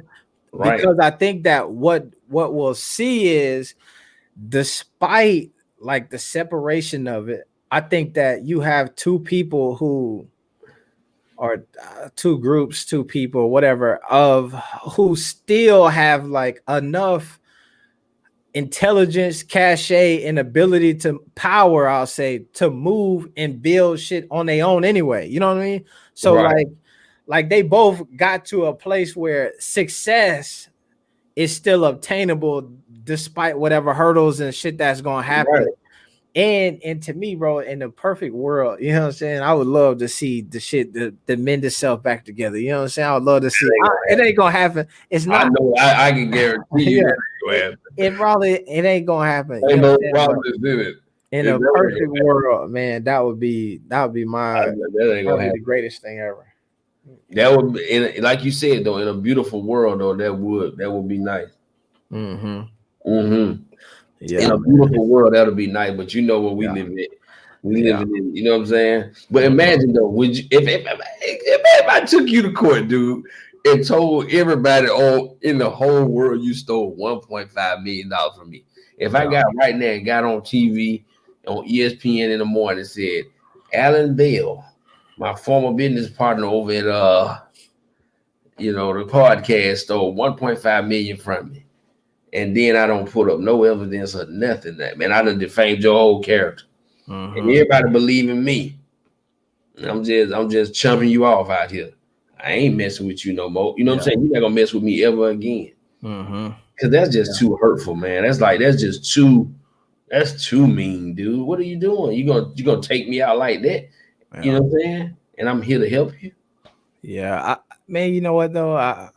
You're 100% right. Like I guess that was my critique or gripe when the shit first happened. Anyway, to me, that even if what is alleged is true, I think that y'all so close that even giving a statement to me felt like, you know what I mean? Like, yeah, that might be true, but I ain't talking to you about it. You know what I'm saying? Right. Yeah, that might be true, but I ain't putting it on blast. You know what I'm saying? Like, I got a homeboy right now who took some money from me, bro. And it's the same shit. I'm just not gonna talk to the nigga no more. You know what I'm saying? With the perfect segue. All right, go ahead, finish what you saying. And that's just it. I was just saying, like, once that happened, I just was like, you know what, bro?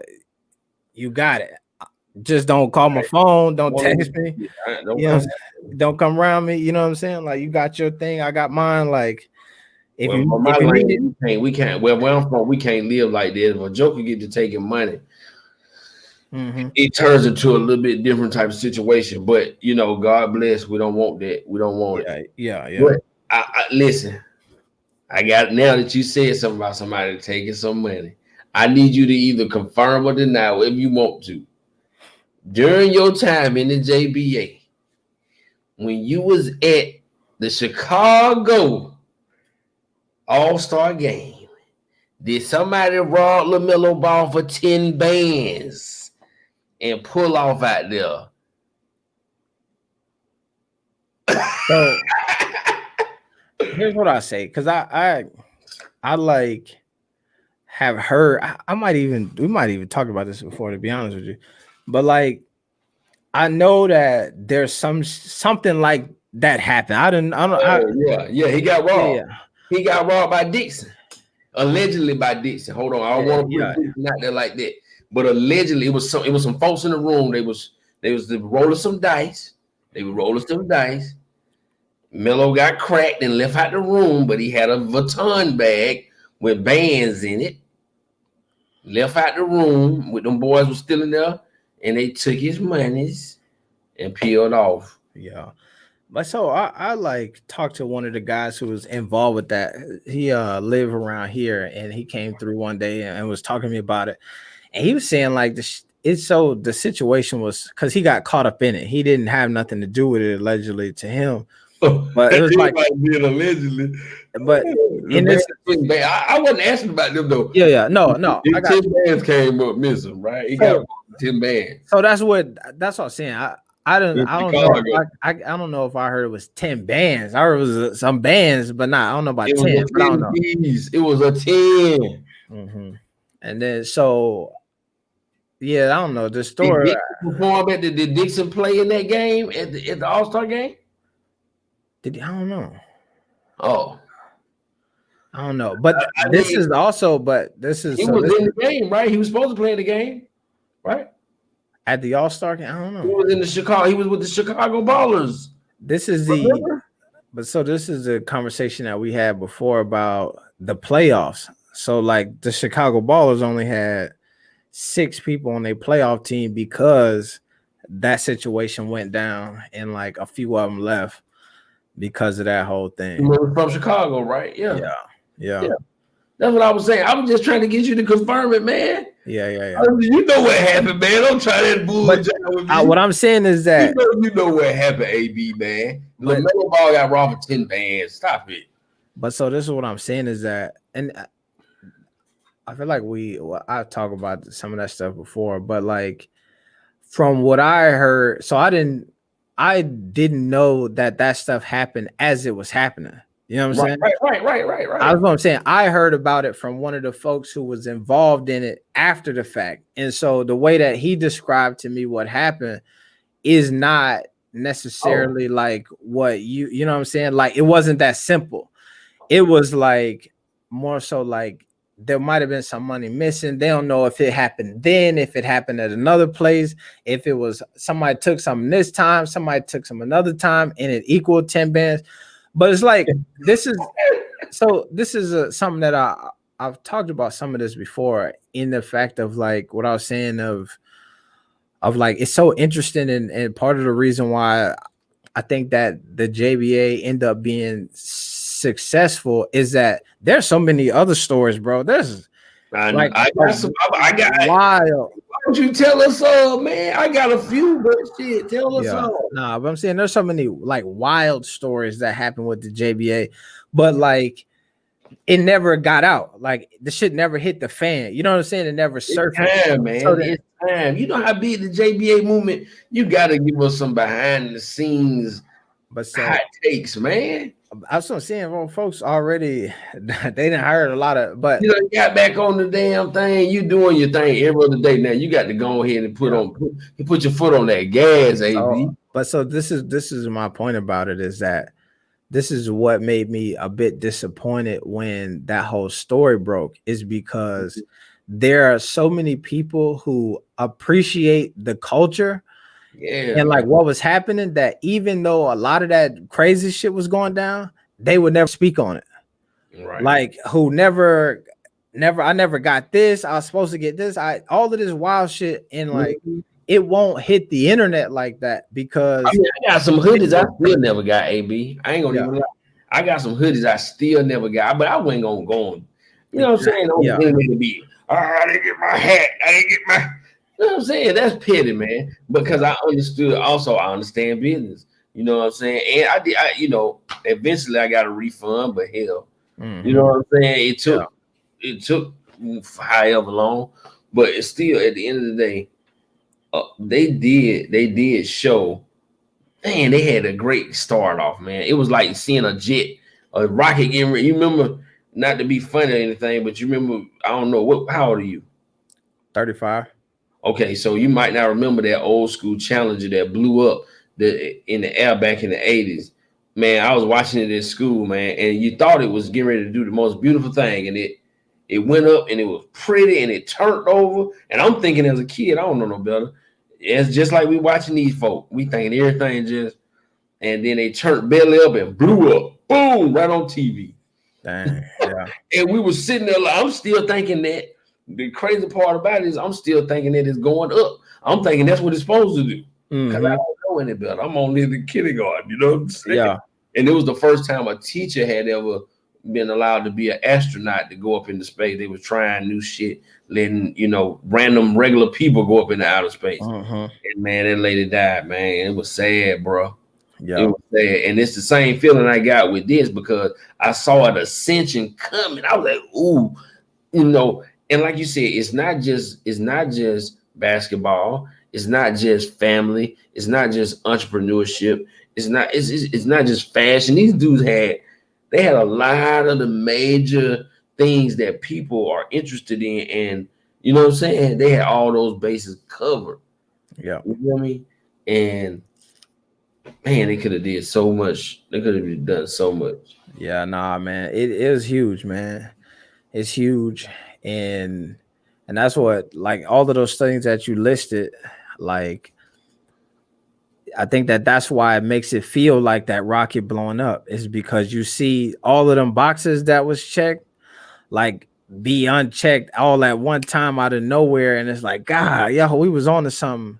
And the thing that I always harp on is that is it's this situation to me will affect so many more people than just that family. You know what I mean? Yeah, Which is why, like, when you talk about the powers that be to kind of planted some poison or some seeds, like, which is why, to me, that's why you would do that.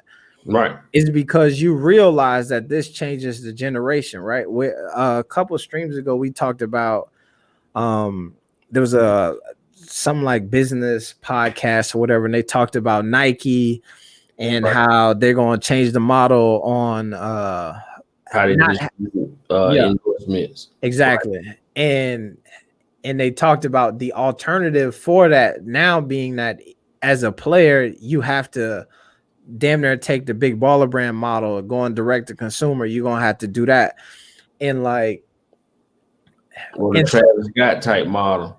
or You the license out your brand, you know what I mean, your likeness just for to all special projects. yep. And Limited time partnerships. That's what they really call limited partnerships. yeah.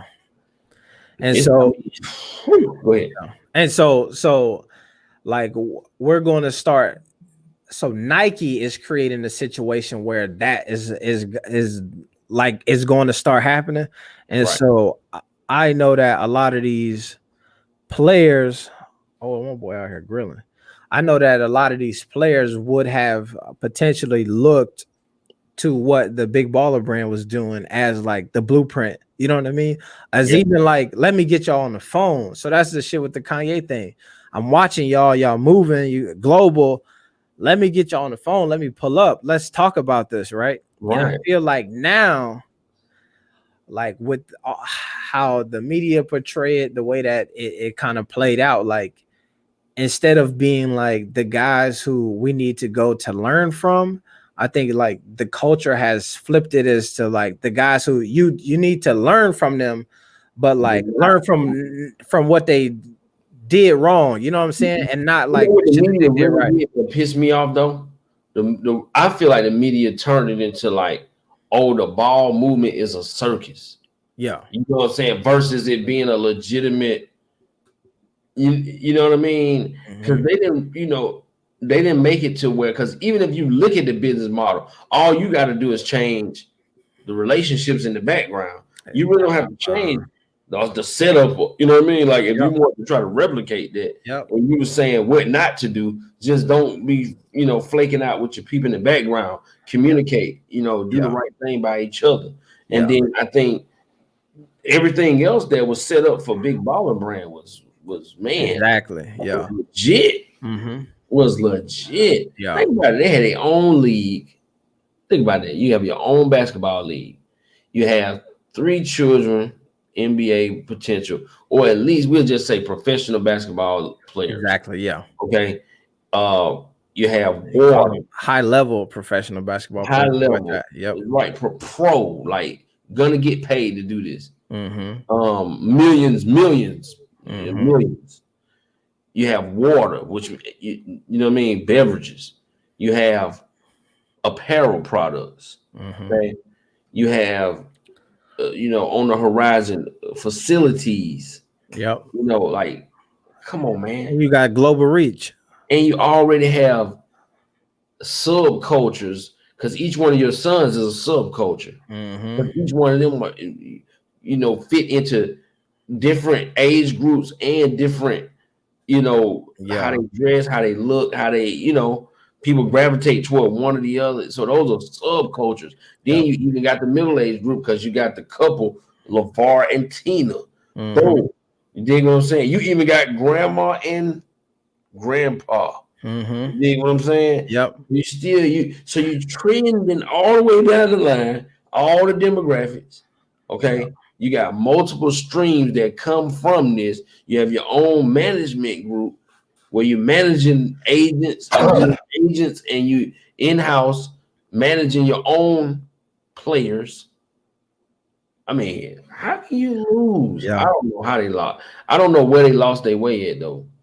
It seems to me that between Allen and LeVar, there was something that was going on. I wasn't there, so I can't, but it had to been something between Allen and LeVar, whereas they had a disconnect somewhere in there.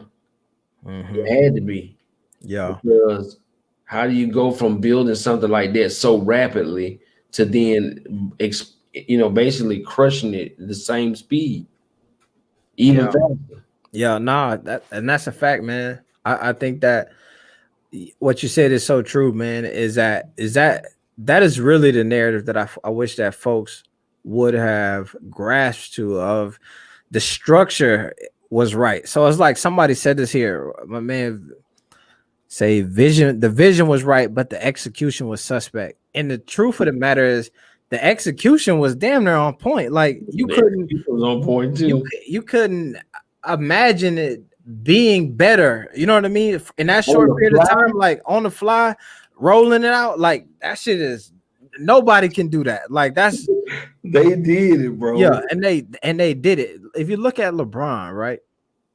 LeBron has a similar like footprint in which he got a media company, and I mean like Man, it took him a all of long these time to get to this point. but that's what I'm saying though, is that he got the same like attachments to him where in his Mhm. network it's a media company. There's a apparel through Nike. There's like they do Right, the food stuff. He got like an agency he kind of a part of. And right. like this is over years of folks like you listen to the Rich Paul situation. Rich Paul, he went to go work for CAA for a while and then learned the craft Right. that He way. learned the game. Maverick Carter got like an internship at Nike. They did it that way. And over 10 years, like they built into that.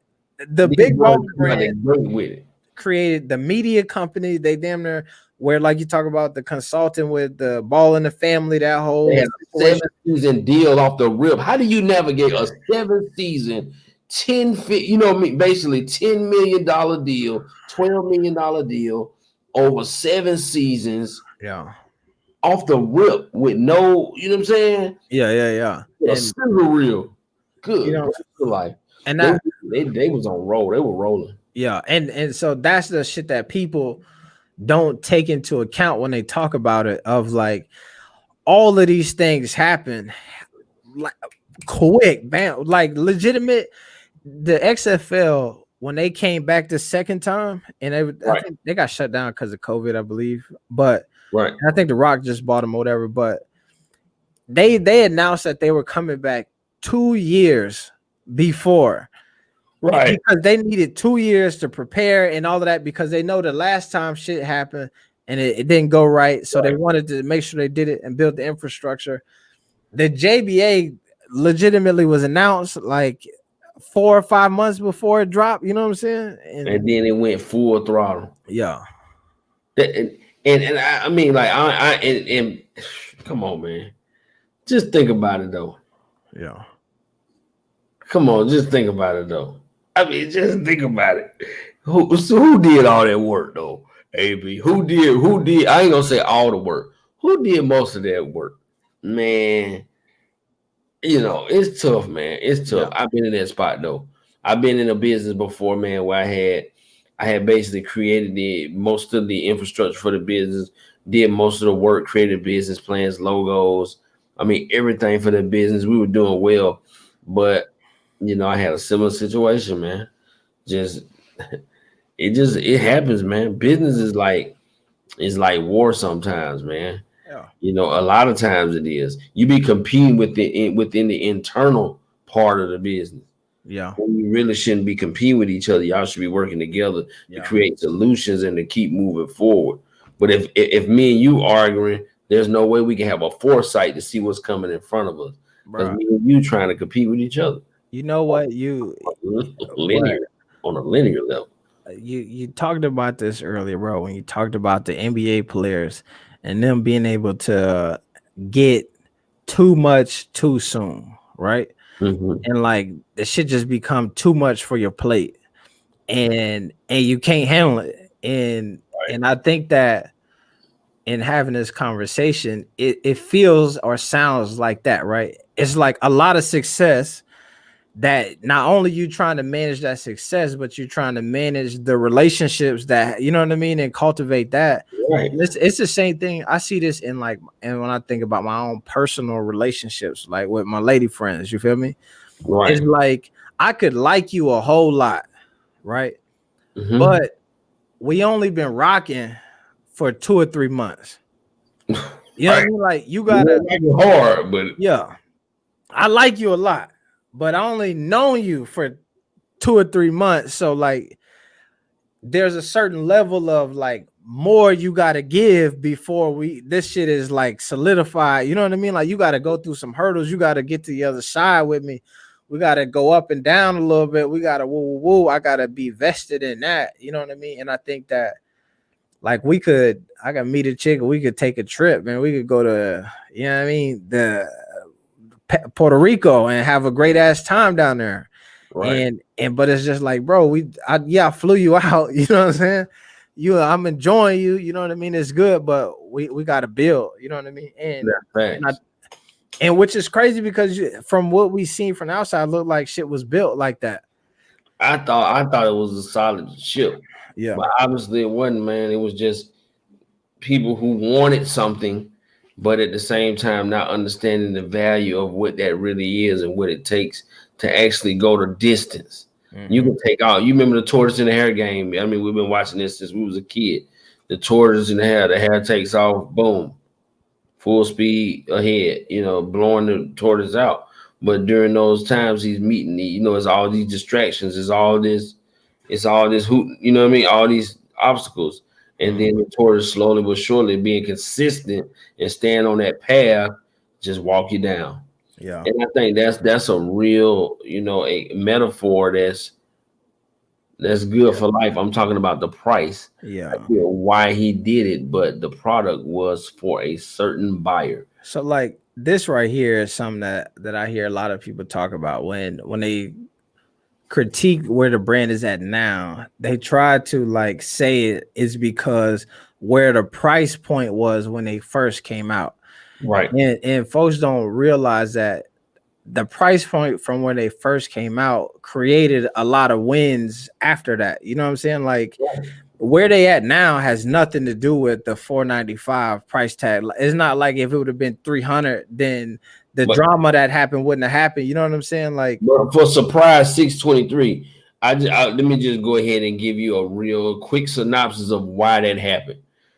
If you really looked at the price point of the apparel, it was right around standard prices for hoodies, t-shirts, and things of that nature. When you're talking about high-end boutique streetwear, probably right around the same regular prices. The shoes were up there because that was a marketing tool in order to create conversation, controversy, and even if they sell a pair, cool. If they don't, oh well. But it's the talking piece, is something that's going to be staying in your mind, that's going to get the conversation going about Big Baller Brand, whether positive or negative. Is gonna get the polars. All you want is those polars to start moving. You want yeah. to move the needle. Mm-hmm. You want to move the needle. Yeah. And that's what I always say that to folks too, is like if you look at that number and you say, yo, I would support the brand, but I can't spend that. And then you go to a website and then you see a $80 hoodie. You think the shoes is $495, the hoodie 89.80. I I'll wouldn't. do the 80. I'll do 80. Like, and I would never buy an $80 hoodie. You feel me? But Yeah. in that scenario, you know what I'm saying? I'll do the 80. I had my own clothing store, so Yeah. I look. That's all I know about them hoodies and Yeah. stuff Yeah. like that. Like, And so and that's what I'm saying. You're right though. The average streetwear price of especially you selling direct to consumer, all of that stuff, like the $80 hoodie is not crazy. You know what I'm that's saying? not crazy at But all. like the typical person who is probably not going to spend 250 plus for a pair of shoes. Temporary shoppers are not gonna spend over $30 for a hoodie. Exactly. Yeah. You know what I'm saying? But in that circumstance, you'll do it. If you want to support that bad, you want, Correct. yeah. It's less than 100, so it don't put you in that spot where you start saying $100.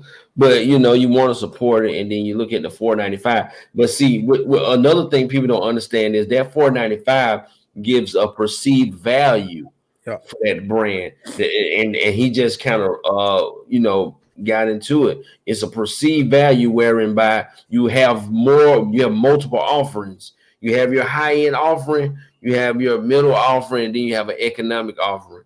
And people buy into those based on what they can afford. Yeah. And you have to set up things like that for everybody. You have a high-end person that wants to be a big baller, that wants to spend $500. They buy Cavallis and Margielas all the time. Yeah. So 500 is really a discount when you're talking about a guy who's spending 16, 17, 1800 on a regular basis for shoes. Exactly. And this is also why you hear all of these athletes and all of these media personalities come out and say, I bought like 3 pair.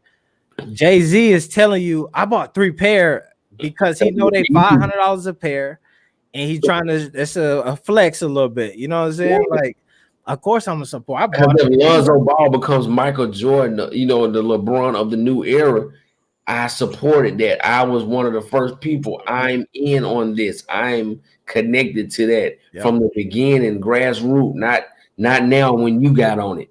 I got the glass box with the ZO2 Prime joints in there. I got on that boy. Right. So I don't with the signature on that joint. So I don't have to act like when the conversation comes up about, you know how it is. Everybody at the house, you at my house, we having a game. Everybody talking about basketball, and Lonzo is an all-star. And everybody, man, I've been knew that. And you pull out I got these primes, man, from the beginning. Yeah, like, this is from the beginning, buddy. I've been doing it.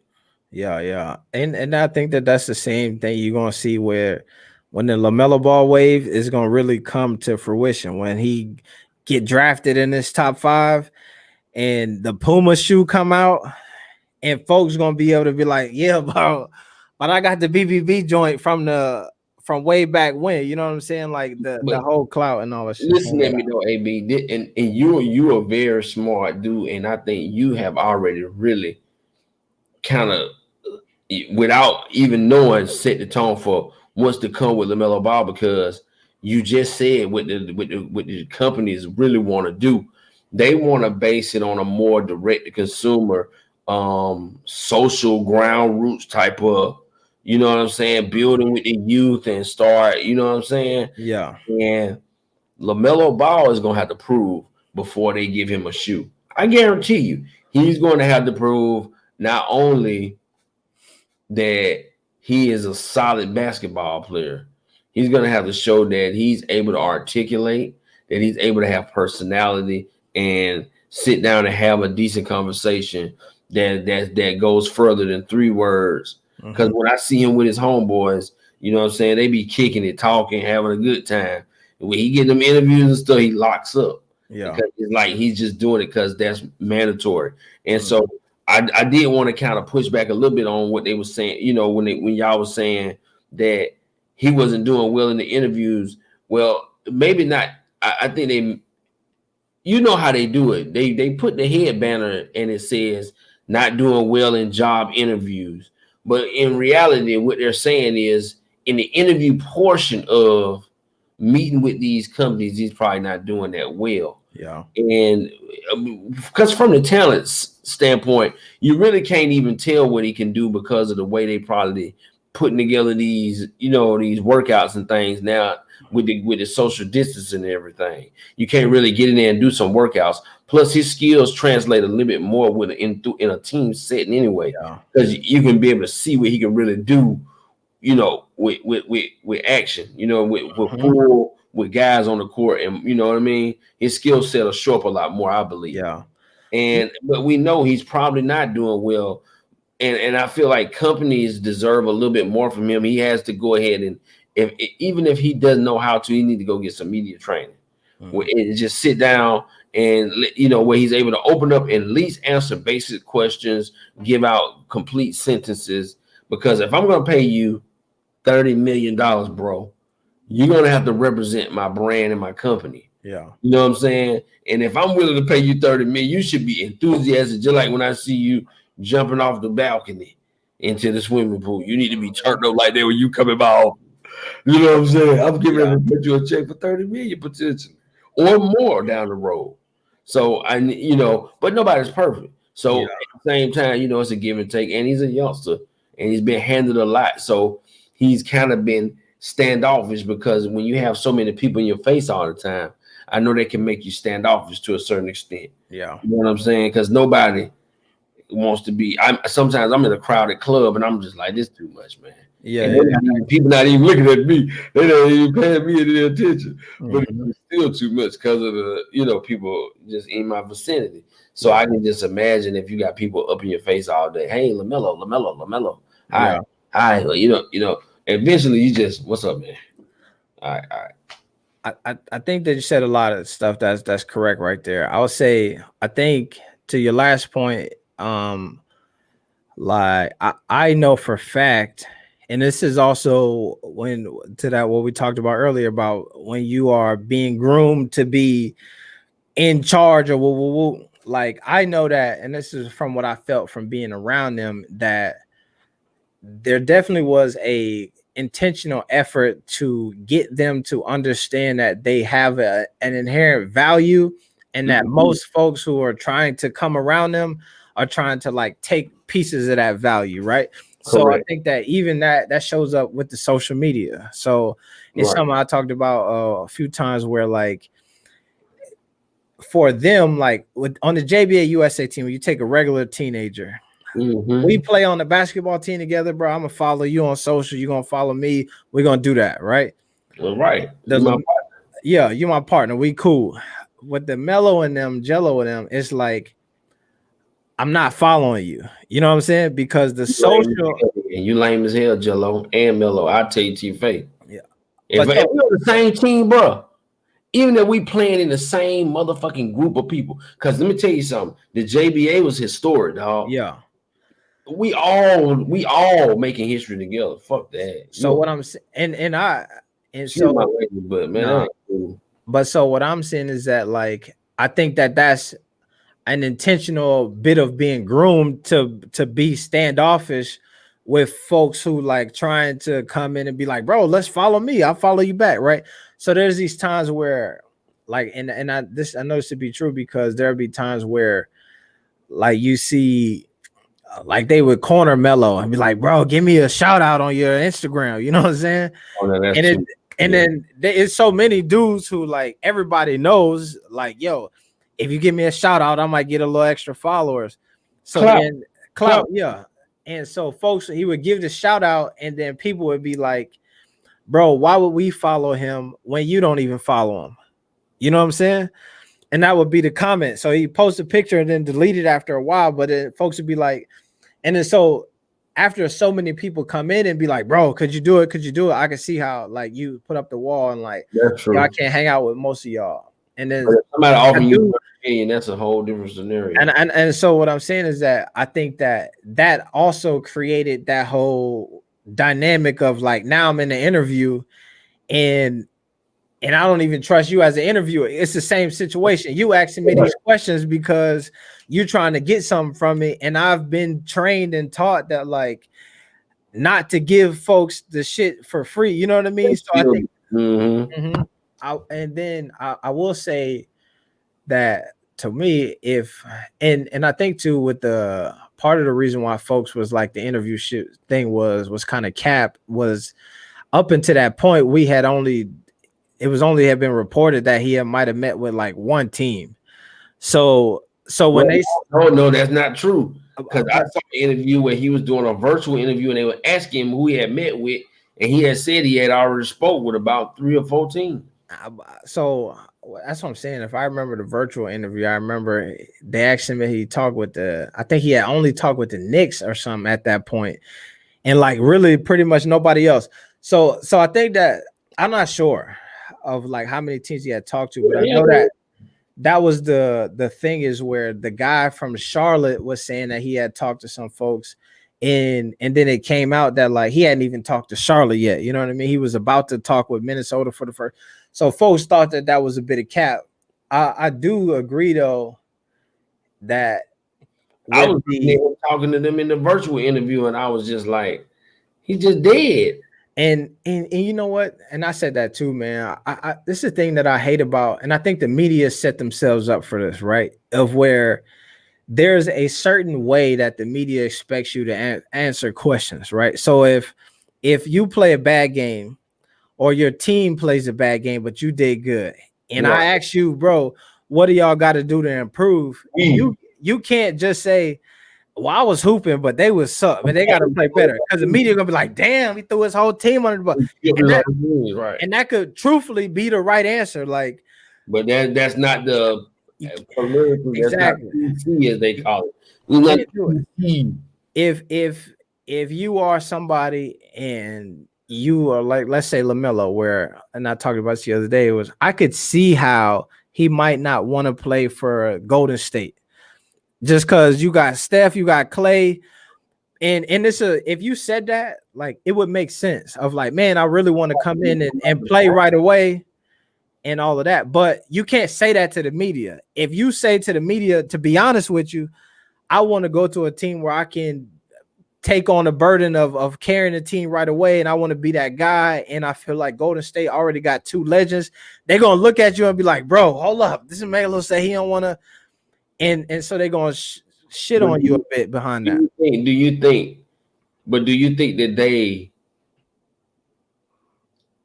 scrutinize it a little bit more because of Lamelo Ball? Because I heard y'all talking about Wiseman the other day, and he said he didn't want to go to Minnesota. Mm-hmm. You know what I'm saying? But so I didn't see too much flack behind it. But you think if Lamelo does that and says, hey, man, look, this is just not a good fit for me, I don't want to go there, then he's going to take a lot more flack.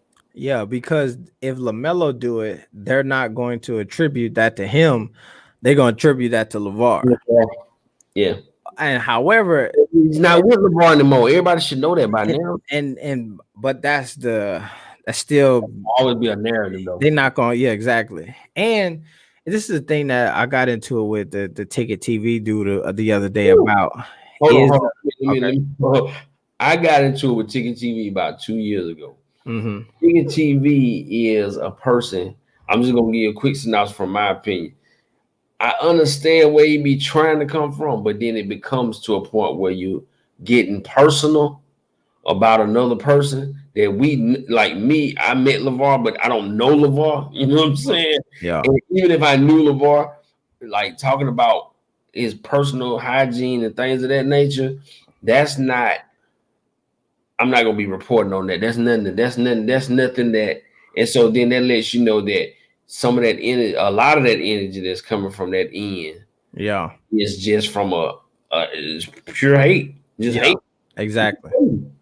And maybe he just was smart enough to say to himself, I want to get views based on talking mess about LeVar. So no, I can do it. I'm gonna do it. Forget it. Let's go. Yeah. That's the thing he tried to bring out the other day of like he was trying to make it seem like he was bothered by folks calling him a hater and he just being critical. And then I was saying that like, yeah, but you are making personal attacks. You know what I'm saying? Like it's more than and it's funny because I forgot that he do the hygiene attacks when we were having that debate, and then he came back with a video like later that day about something else, and he went straight into like the yellow tooth thing, you know what I mean, and doing all of that extra stuff. And then I'm like, bro, that's what I'm talking about. Like, He been doing that. now you sound like a hater. Like, it's one thing to critique like what he said or something else, but when you start to like call him names and all that shit, that's why folks. You don't even know the man, dude. Yeah, exactly. Yeah, I can see if you and this man done got into a street fight and now you just exactly. You know what I'm saying? And you don't want to hit nothing about him and you just talking crazy, but Yeah. you don't even know this dude. So then that goes back to that fans, like that fanatic, man. Yeah. You're a fanatic, you a hating fanatic. Mhm. Like, because the only way you know about somebody is if you're looking into them to find out what's going on. Because LeVar is somewhere living his life. So Exactly. you have to go out and be doing research on LeVar Ball to find out what's going on with LeVar in order to conjure up more negative information. Just as I have to go out and look for information if I'm doing any type of research, whether it be positive or deemed to be negative by some. But yeah, man, I mean, Ticket TV been doing that for a while. That's just his MO. That's his MO. And so what I was saying is the conversation that we got into is I was trying to explain to him because he kept saying stuff like, oh, like your dad is saying that he don't want you to play for X and Y team, like in reference to Lonzo or talking about when he was with the Lakers and all that stuff and critiquing the coach and all of this stuff. And your dad is at the facility talking to X and Y about your plan and and I was trying to explain to him that like at that time, while LeVar was Lonzo's dad, yes, he was also acting as more. You know what I'm saying? So like you mentioned, you list like the Ball Sports Group, the management, you know what I mean? The sports management, the whole thing. Like you got this dude who like is not just your dad, but also like has a partner that's controlling a big portion of your career. Exactly. So then when you simplify it to like make it about, oh, your dad said that, then it sounds crazy, but you take out of context that it's not just your dad, it's your business manager. He's also CEO of the company that you work for. Like, yeah.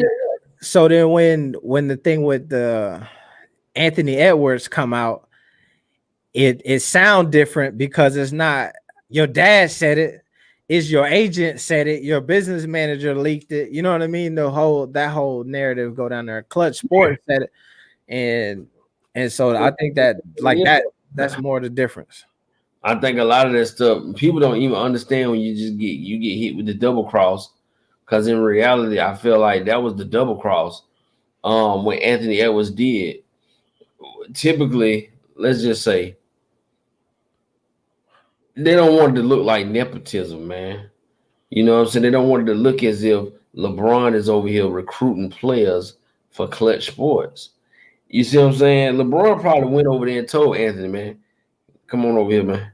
Come on over here. Could very well have happened, right? Yeah. And then somebody comes out and asks a question.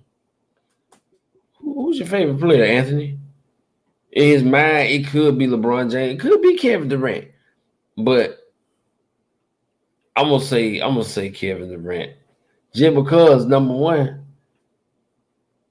I don't want to make it look like we over, because they always try to disassociate LeBron with Clutch Sports. Mm-hmm.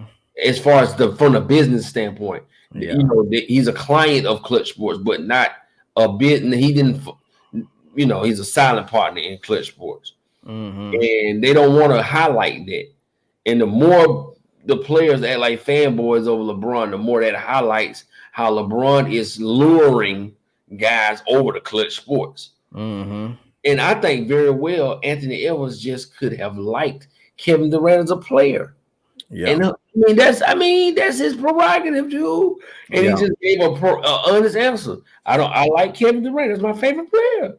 Yeah, which is to my point earlier about the media put themselves in a situation where you can't even be honest.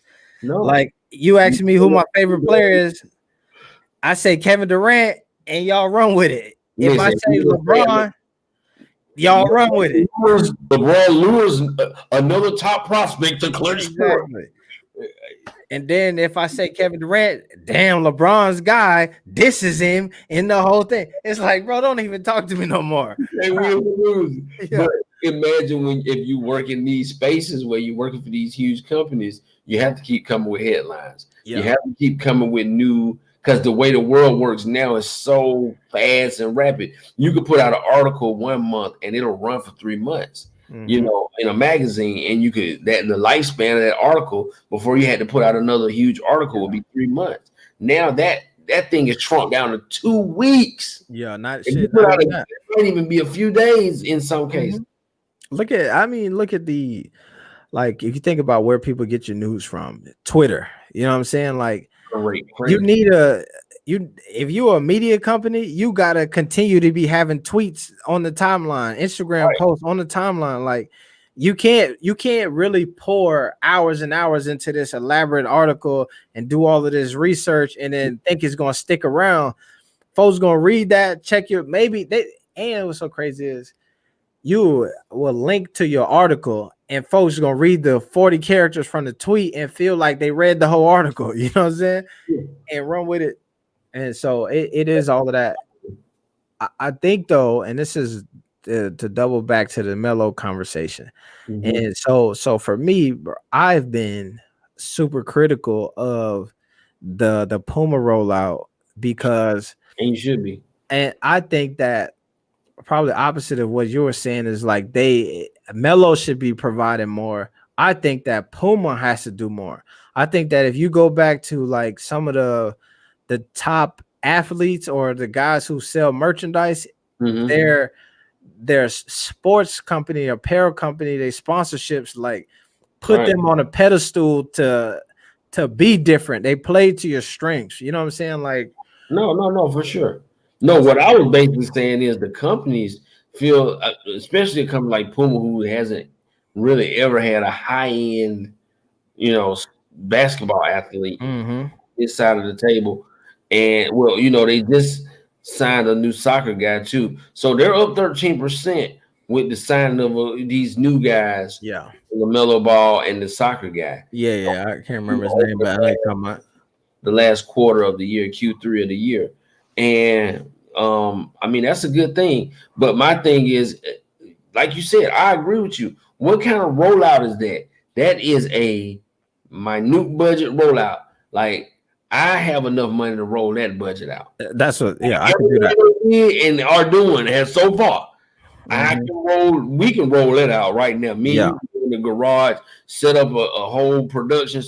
We can film that, yeah, like edit that, and we could press those shirts up too, and yep, those masks and stuff like that. That's not nothing elaborate. And I feel like if you're gonna capitalize on a Lamelo Ball, but once again, people are in the back room weighing.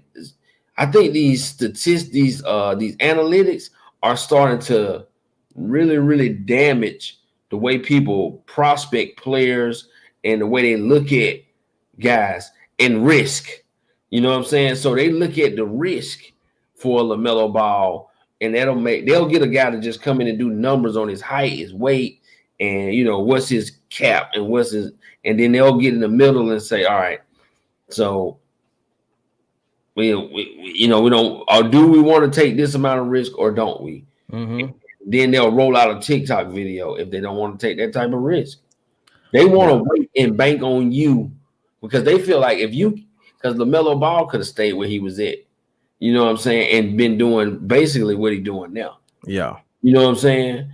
Because they not really doing anything above what Big Baller was doing. I mean, that's just a fact. mm-hmm. And he could still have ownership of all his self and his likeness and everything else. But they want to wait till they want to hold you basically until you have a 50-point game or you go on a tear and become the rookie of the year and then they drop a shoe. Yeah, Now, if you're gonna go all in on a guy, you got to go all in now. exactly. When the rollout comes, one thing about it, even if LaMelo, which we pray don't becomes a bust, if you put out a shoe on LaMelo Ball his rookie season, you're probably going to be selling comparable numbers Yep, to a Kevin Durant and a LeBron James. facts. Yep, and to me, I think that to that same point, right now, the way that the season has been pushed back, like allows you to even capitalize on that hype.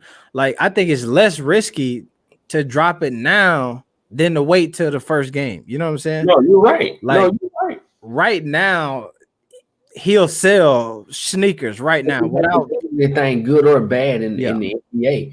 But the fact that he's an NBA player, just the future of that coming in a month from now, he might sell 1,000,000 pair of shoes. It's just what you're seeing with Lonzo Ball. He was selling stuff off of just hype alone of like what I could be, and then you know what I mean. Once the play started, it was up and down, kind of rocky, but so it didn't like sustain whatever hype that was. But I feel like yeah, man, if they drop something right now, it would sell out. You know what I'm saying? I can say that if they drop something right now, a mellow sneaker.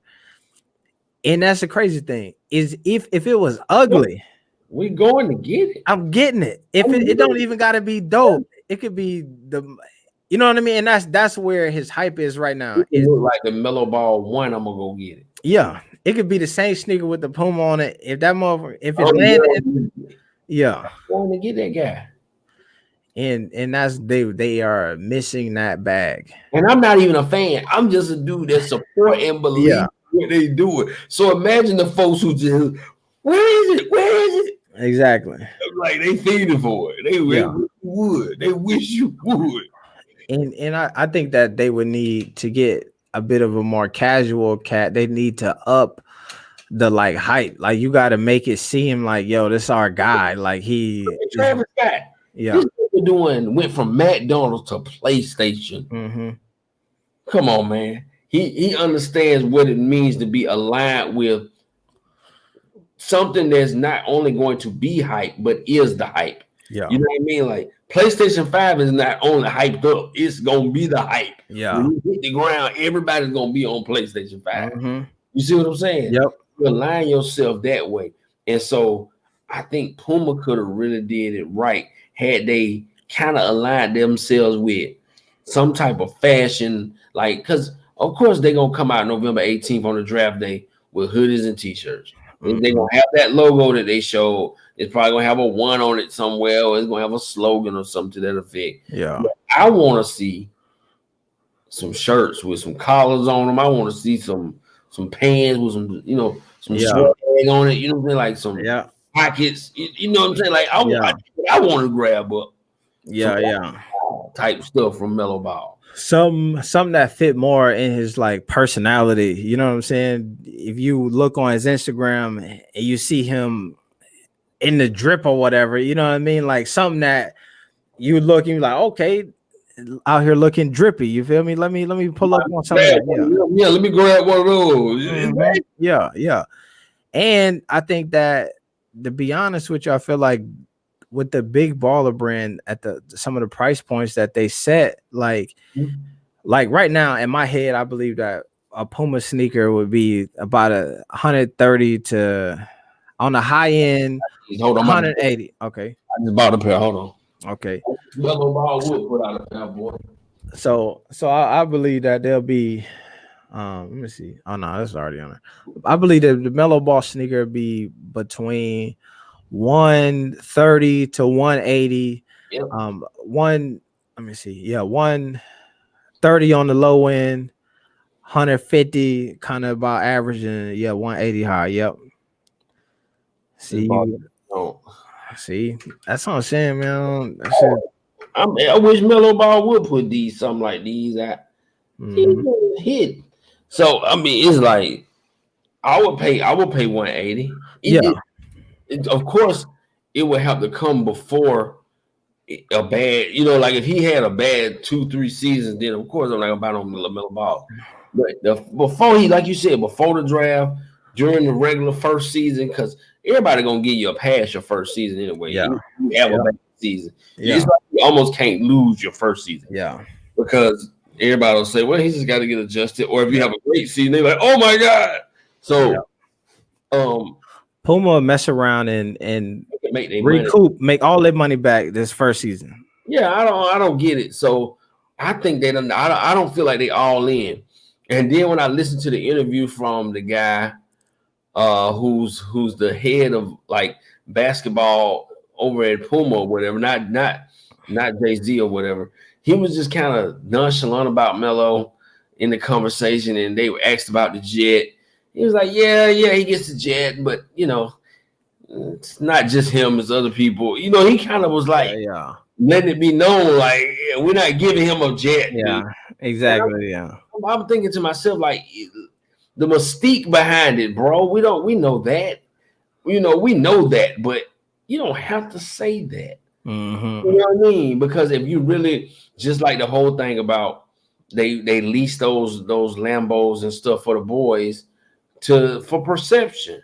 You know what I'm saying? So they can have nice cars to ride around in, and also for marketing purposes because Yep. that looks good. A 16-year-old who has his own shoe, he has a Lamborghini as well. That Mm-hmm. perceived value into the shoe. I'm driving a $200,000 car, selling a $300 tennis shoe. People who in that lane gonna do that. Exactly. Yep. Yeah. Yeah. You know? There's something, man. What else I was gonna say? Something about the Puma thing. I just wish they Oh, commit, just wish they what? and Yeah. really do something, not just Yeah, that's a fact. I think that that's what they got to do. I feel like you can't. It's a waste to sign Lamelo Ball to allegedly that type of deal, and then just be like, I if don't think we it's that type we'll of. see. I don't think it's that type of deal, Yeah. AB. I really don't. I think at the end of the day, what they did was they basically offered him some type of deal that made him feel wanted. Mm-hmm.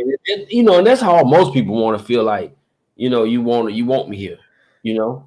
'Cause at the end of the day, Lamelo came from a background where there was some entrepreneurship. He could have went out. I'm pretty sure got enough money where he could have probably created his own shoe for himself.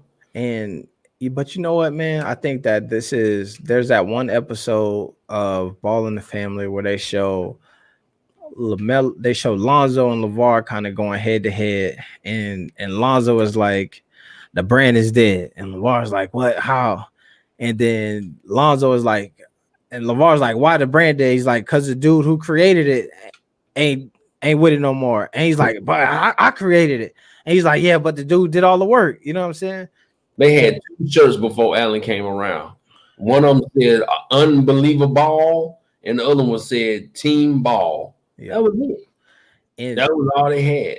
And and that whole idea really spawned and came to fruition through Allen. yeah, We can get LeVar. I ain't gonna take LeVar out of it. Let me yeah, not. yeah. But But so I think that that's the it's the Puma offered him a number that made him feel comfortable, and I think that they with the Allen being gone, like you said, the salt and pepper was out of it. You know what I mean? The shit didn't taste the same. you got pepper on your chicken now. Yeah, exactly. But this is all I was gonna say this. We're talking about Travis Scott, and I think that what I realized that is the difference between what I feel like I see from the majority of these athletes who being endorsed by these sneaker companies now and like the Travis Scotts is like the visuals. So I think that the reason why music artists sell is because they always present themselves with the best visuals possible, right? So when you think about Travis Scott, he had an Astro World fair, and then it's like the big head, the carnival, you know what I mean? Like all of the stuff that he do like seems like it's hella valuable. You know what I mean? The tour is crazy, the videos is crazy. So like the hype around him feels like he is like out of this world, like legit. Like when they talk about Melo being not from here, like that's the thing that you get when you look at Travis Scott. It's somebody who not from here. You know what I mean? He on a different wavelength. And I feel like that's where we used to get that from in these apparel companies when they dealt with athletes. The thing with like Jordan, it must be the shoes, I want to be like Mike, you know what I mean? Like that, all of those things. LeBron, where he had the LeBrons, like yeah, it was him and jumping and the Mamba mentality and the Kobe and there's Kanye and there's all of these people. Like the visuals was epic. It was like shit that you remember. It's like, yo, that's crazy. I can't believe they did that. And Right. now, like you get, I don't even remember. Bro, I can't believe they did a TikTok video for my boy. Lonzo did a Spike Lee commercial that was dope as hell. Yeah, And he recreated a Jordan commercial that was dope as hell, bro. yeah. Mm-hmm. And I cannot believe that all they did for LaMelo Ball just to introduce him. They could have left all that shit out and just said, hey, we signed LaMelo Ball. Exactly. Coming soon. Yeah. And And had then a picture like when they had him in the tracksuit and been left at that. mm-hmm. Yeah, shit. I seen some Photoshop pictures that random people did that look doper than everything that they rolled out. Right. Him doing his arms like this. And I'm like, bro, okay, Yeah. cool. I want to see him then come down. After his arms go back down, do a spider move, and then just dump. Yeah. If you're going to do something like that, you got to go up. You know what I'm saying? Exactly. They was using a girl. Like I told you, the Not From Here theme, that's the reason why he was already wearing the shirts and stuff. Because that's not his slogan. Yeah. That's a slogan of, I guess, a generalized group, Not From Here. You know what I'm saying? Yeah. But that girl, it's a girl that does TikTok videos, and that was her original theme thing. Not From Here. Yeah. And she signed to Puma. She signed to Puma. So I'm sure she was the one editing and putting together those TikTok videos for LaMelo. Yeah. Probably. It's about that time. Yeah. AB. I'm about to go to sleep. Why none of our other boys didn't pull up on us, man? Man, you know, it's that grind, man. Every other day, man. Your man is gonna go crazy next. Nah, bro. Yeah, I feel like it's it's late, man. It's the middle of the week. Yeah. I think, you know what though, man. I'm finna start going in the mornings, bro. I'm gonna just get up at like 6, live stream for an hour, first thing in the morning. Drop that content for it. So all day you got something to watch. You know what I'm saying? Right, exactly, man. I'm about to get back on it too because I got a lot of stuff coming, boy. Listen, it's about to get real hectic, man. I don't want people to look at these people and have. I just, I'm just put it out there, y'all. Yeah. See. We got some stuff coming too out this way too, man. So yeah. I can't believe that boy is gonna work against them people. I just seen him on the episode last week though. Yeah. I ain't yet, man. You gotta send me a link or something, man, where you see I'm locked in, AB. I'm gonna put on my page before this month is out the whole thing. Yeah. The whole thing. I just can't put the numbers out. That's the only thing I can't put out how much the numbers was. Yeah. Other than that, I get all the paperwork, all that. Yeah. Mm-hmm. I can't put that out. That's why I had to take it down at first because I had to edit a portion of the video. Something I said was a little, you know what I mean? I couldn't have it on there. Yeah. No. But listen, you right next to me, so you gonna be in with me, whatever I got going on, bro. Yeah, straight up. Man. Yeah, man. Shoot, bro. I'm finna get up off here, man. Appreciate you hopping on here, man. You already know, man. Have a good one, man. I appreciate everybody who checked us out, man. Y'all check us out. Yeah, man. Hey, before y'all leave, man, go and hit that like button. You feel me? Might as well subscribe. Go subscribe to my dog channel, man. Check out his stuff, man, for sure. I got that new fraud case video out, man. Somebody already settled BBB. Woo! Crazy. All right, man. Hey, be good, bro. Have a good one. All right, yep. Peace. Let me do this. Let me do it, man. All right, y'all. We out. Peace.